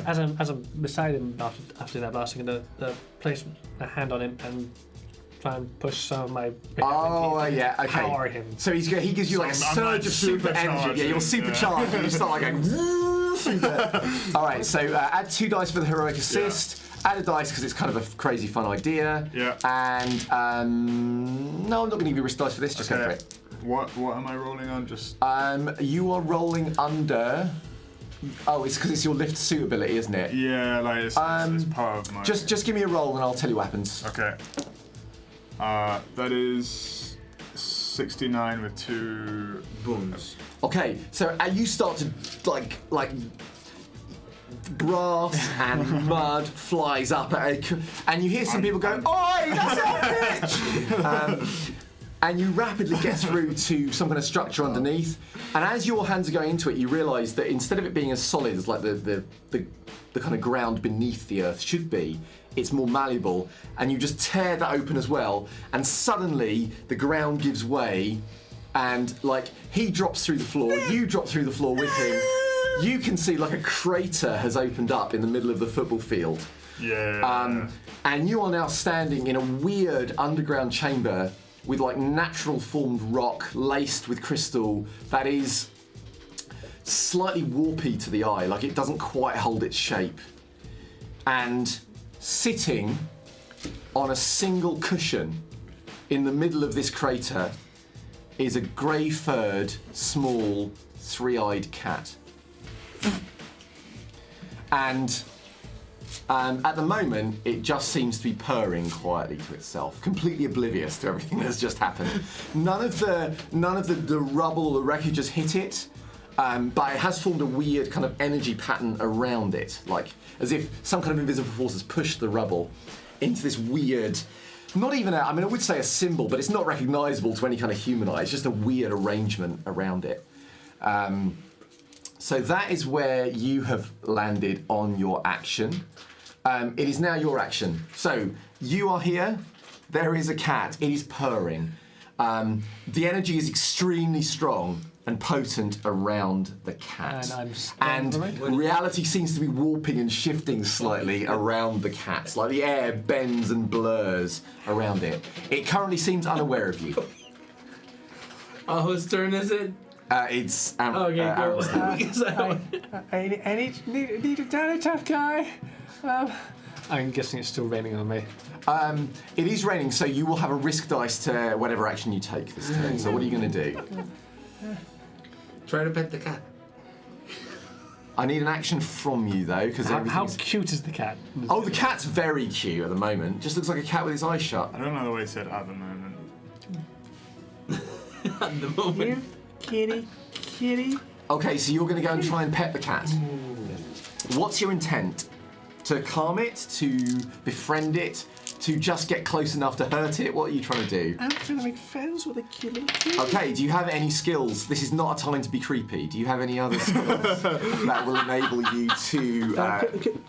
Could I do it so I could sense? Could I read someone's emotions? Could I kind of? Yeah, you can try and read the cat's emotions if you want. Yep. Go for it. I'll give you a boon dice because you've been attuning to this energy. So you're reaching out towards the cat, trying to get her to say, like, is this a happy cat? Because the dolphins were very angry. That is just I succeeded. Just. No, Okay, so what you get is that the cat seems quite pleased with itself. It's purring, it seems happy. And as you're thinking about it, maybe underneath it there is actually a kind of weird alien malevolence. But in terms of how the cat is feeling, pretty chill actually. Pretty good, pretty happy. So that is your action. So the sharks that you led away. I'm gonna make a roll. Sharks or dolphins? Sorry, Or sharks. Sorry, my apologies. That would be way too dangerous. It's only a starter adventure. It's only a starter Sharknado adventure. meets Event Horizon. So the dolphins that have been led away by Chum last round begin to regather their senses, and they will start. You've gone down underground, and you're still in the stands, aren't you? Yeah, with They a will shoulder check. start. You're with shoulders. Yeah, you're with checked dolphin. These dolphins will start making their way back, but of course it's slipperier now on the mud with the rain and stuff. So it's going to take them their action to close with the people on the stands. However, it is putting them at risk next turn. Other confused dolphin is going to do the same. Because, now, at this point, I said the rain was sheeting down, we're hitting our event. Strange coloured lightning, kind of with weird rift energy around it, shoots from the sky and strikes the cat right in front of you. However, the cat does not seem to care at all and just purrs all the louder. And that sense of unreality and weirdness kicks up a gear. Just for FYI, you will any of you near the cat will now have a risk dice on any action because it is emanating energy at a much stronger output than it was before. This weird energy that it's been using in the past. So, that is the event. And lastly, Blitz, it's you. I try to get in the way of the dolphins, however many, are trying to get to the people. Yeah. And what I do is like I grab some cables or from the lightning equipment or whatever, all of these wired like cables and stuff, and I start using like whips, like to get them, away from them. Even in the event of any of them being live and me being under the rain, I will absorb the electricity or whatever. Sure. Or if lightning happens to shoot down, I will try to intercept it. All right, so this is a cool idea. So I'm going to give you 3 boon dice, 2 for the fact you're using the cool cables, and 3 because there's a storm and it can potentially help. That's what I want. What are you basing this off, skill-wise or power-wise? I'm basing this probably skill-wise. Yeah? How are you going to do this? Is this like an athletics type? You know? Well, it says just climb, jump, or tumble. It's the only 3 they have. Throw something? I'm not throwing the cable. I think this might be a 50% but with 3 boon. Yeah. Happy with that. Okay. It's a cool idea. Do I want to spend 2? Always. You always want to spend points. Of course you do. Yeah. Can I have 2? You've got them all. Yeah, you've got the... Yeah, roll your wrist dice, that's fine. Great.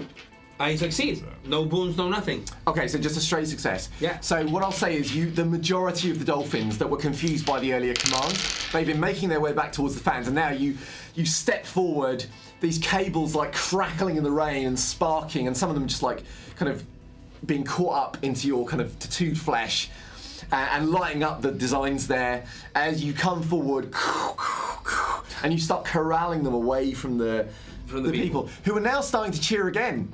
They like you, yeah, go, yeah, from the background. They like you, they hate us. And you've pulled them away, but not the other bigger dolphin. You needed a boon to get them all. Yeah. All right, so that was you from last round. We're into a new round. So first off is body-checked dolphin, who is still near you, I think. Yeah. So it's going to just have a go. And yeah, so basically it's failed to get leverage, but now you've stepped away. It gets up, kind of slightly back up on its flipper. And slap. So that's 26. Flipper slap. 0. Okay. It hit you. Maybe it hit you. Who knows? Did it hit me? What was that? All right. So. It's disgusting. Well, I'm running the out. cat's purring hits a new level as the storm intensifies above, and now lightning begins to continuously strike down. But a bit like you've seen these. So yeah, a few sparks come your way, but not unless you're doing an action here. What you will see is that the cat. It's not bigger, it's just that the things around it seem to be... The reality is bending and twisting more directly, more intensely around it. And one of its 3 eyes sleepily opens. It could be you're closest, you think the cat is smiling. The cat is on the verge. On the verge, you think this, of doing something really awesome. Terrible. It's a terrible thing. So, you think if you're going to do something, you should really do it now. And you will now be at 2 risk dice from the energy that the cat is emanating. So I'm at 3 risk dice because I'm. And you're at 3 risk dice whilst you're in the rain. Rain. All right, so Junker, it's you. I'm going to. So there's like a field around me. Yeah, there is a weird energy field. It's not like it's stopping you necessarily, but it just feels like reality does not function the same in the field around this cat. You are already partly in this field. Well, that's why you have the penalty. That's why you're feeling this weird, like it's pulling at the energy within you, and your very shape. Risk it. Chum is like, "Ah." I think you can guess what that means. I am going to approach the cat, Yes. and presumably there is something fucked up with like its reality, and I'm gonna try and use my atomic energy control. Yes. To try and revert it to like a normal cat. Okay, I like it. As I'm again As going demented as it I'm going to sounds. channel my power through him to get Okay, so you are supporting with energy. So if you give me a hero point, And I lasso him with all with the wires. So if something goes wrong, I can pull him out, but I'm actually giving him some more Okay, energy. so you're doing a heroic support, yeah? Yeah, So also. basically, you take some of the storm's energy and the cables down into the crater, and they kind of loop it around your arms as you're going to do Yeah. this. You put your hand to his back, apply your power. This is a cool action anyway, so I'm going to give you an additional 2 boost dice. If you need more dice, I've got some here. Yeah. So So you're going to get 2 and 2 and 2 from me. That's 6. Come on. And yeah, so make your atomic. and your Oh, and you also get 3 your risk default. dice because 2 risk dice because of your proximity to the yeah. cat. default. Okay. All right. Take this blade. Take this blade. So I can spend hero points for a heroic effort. You can. After I can do that after. You can do it I roll. after, but they will give you extra risk dice each one you spend. Okay. Do. Success. So it's a 4. It's a success. Right, cool. And will cancel each other out. They cancel and each the boons other. and the risks are cancelling each other out. Oh, right, completely. Okay. So, charged with all this energy, you push through the field. The cat's energy is trying to change you, but you put your hands on it and you're trying to force it, and it almost feels like you stroke the cat once with the energy, and it goes from that like mega charged state to down 1 level, and the purring, rather than becoming like angry, kind of becomes more like a regular purr, and that eye becomes sleepier and partially closes waking again. I think Alright. I keep doing something. So, that was you. So it's your action, Aaron. What do you want to do? I'm going to try and see what he's doing. I'm going to try and try and as well absorb, try and use my radioactive energy to try and strip of it some of its energy. So how are you doing that? How are you using the powers you've got? Because you've got like energy blast, you've got duplication, you've got teleportation. How are you going to try and take some of its energy away? Teleport it away. Yeah. Yes, you could try and teleport some of the cat's energy away, or even the cat away if you're feeling really brutal. What do you want to do? I need a quick call, because we're running low on time. Yeah. And there's like people's I'm lives gonna- at risk. Yeah. I'm gonna grab the cat. And Okay. try and You're gonna grab the cat and teleport away. Okay, where are you going to try and teleport with the cat? Dude, that's okay. Like, I mean, when you say you're going to just teleport away with the cat, do you mean you're going to teleport back into the football stadium? Do you mean you're going to teleport to the countryside? You're going to teleport to another dimension? Where are you trying to teleport with the cat? I'm gonna try and teleport it back to his mansion. So you're going to take the cat and teleport the cat back to the mansion. Why my house? Okay. Why my house? So, you've got a risk dice from the rain, you've got a risk dice from the cat's energy field. You're doing a teleport with the cat, that gives you an extra risk dice. But it's a cool idea to have 2 boon dice. All right. No help? Okay. Success? That is a success with 1 Two. challenge. 1 complication. 1 complication, because... Yeah. Okay. So, I will resolve your action in a minute, but from your guy's point of view, he picks up the cat. The cat stops purring for a moment and actually does open all 3 eyes to look at him, and then this rift opens. Like, well, he basically he blinks out, but as he blinks out, you've seen him teleport. Oh, sorry, you've seen her teleport before. There is something not right about this teleport gate thing. They're gone. They're gone. They're no longer here. But there was something weird about it. Something that leaves you feeling unsettled. So that was your action. All of the dolphins and things up in the stands begin to make very distressed, weird noises. So the dolphin that was moving to attack the people on the stands. I'm in the middle. You're in the middle. You see it. It stops going to attack them and it begins to just roll on the floor, making shrieking, distressed noises. It's your action. What do you want to do? I start hog tying as many dolphins as possible. All right, go for it. You start hog tying dolphins with electric cables. I love it. Yeah. It's bonkers. Add 2 bonus dice.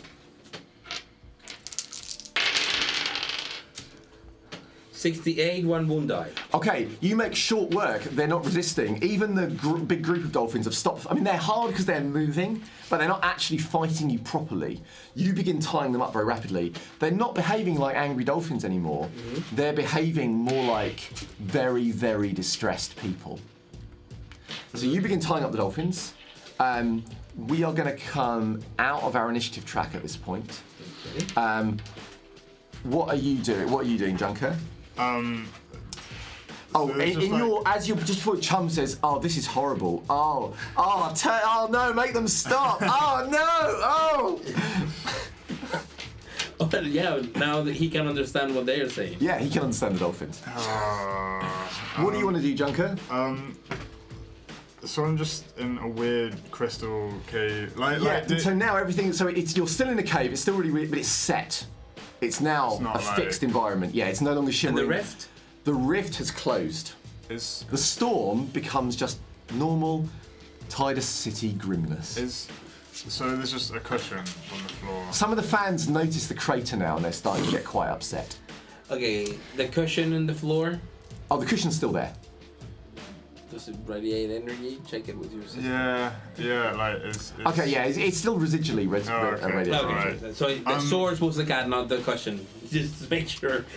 But when you examine the cushion, what you do see on the bottom of the cushion is some kind of weird technological device Okay. attached to the bottom of the cushion.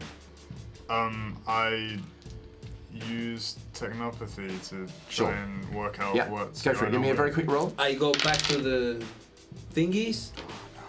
You fail. Well, I'm gonna use the Yeah. thing. Oh, Roll your where are challenge you? dice. Nice. Cool. So you use technopathy and you realise that whilst you aren't able to immediately fathom the device completely, you think this device maybe was some kind of movement-related device, a way of moving something quickly from one place to another. Okay. Moreover, the technology, the device itself has a symbol, and when you're exploring it, kind of tucked away beneath various panels. The kind of thing where you wouldn't normally leave a calling card unless you had such an ego that you couldn't resist. And there is a symbol of a dolphin with an X through it, which you've not seen before, but you think is significant. So you realise this. What are you doing as a last? I went to the thing of the cables, grabbed my earpiece, and Yeah. go like, Arum, where are you? No reply. Next. What are you doing? I just want a last action. You've tied up the dolphins. Mm-hmm. You've found this symbol, and And as you're trying to find Aram and you realise you're not getting a reply, Yeah. your eyes kind of lock with Junker like, uh-oh. Yeah, it's like I can get through her. I can get through to her. And that's where we will leave this issue of Spectaculars, except with our final panel, which is that you reappear in the mansion with the cat. Except that when you appear in the mansion with the cat, everything feels strangely wrong. Like it looks like the mansion, but it doesn't feel like the mansion. And when you glance towards the window, you see something horrible on the other side, She's on the upside down. which I will reveal Are you should we there? ever run this game again. So, thank you very much for all of your support and participation on the chat. It was fabulous. Amazing. You guys. genuinely made it. It was way more interesting with dolphins than it would have been without. Dolphins and like a three-eyed cat and the weird energy. We will be back next week with the normal, slightly less bonkers Vampire Blood on the Thames session, and Tidus will be back and Rachel will be back. Thank you to our special guest player, Mitch.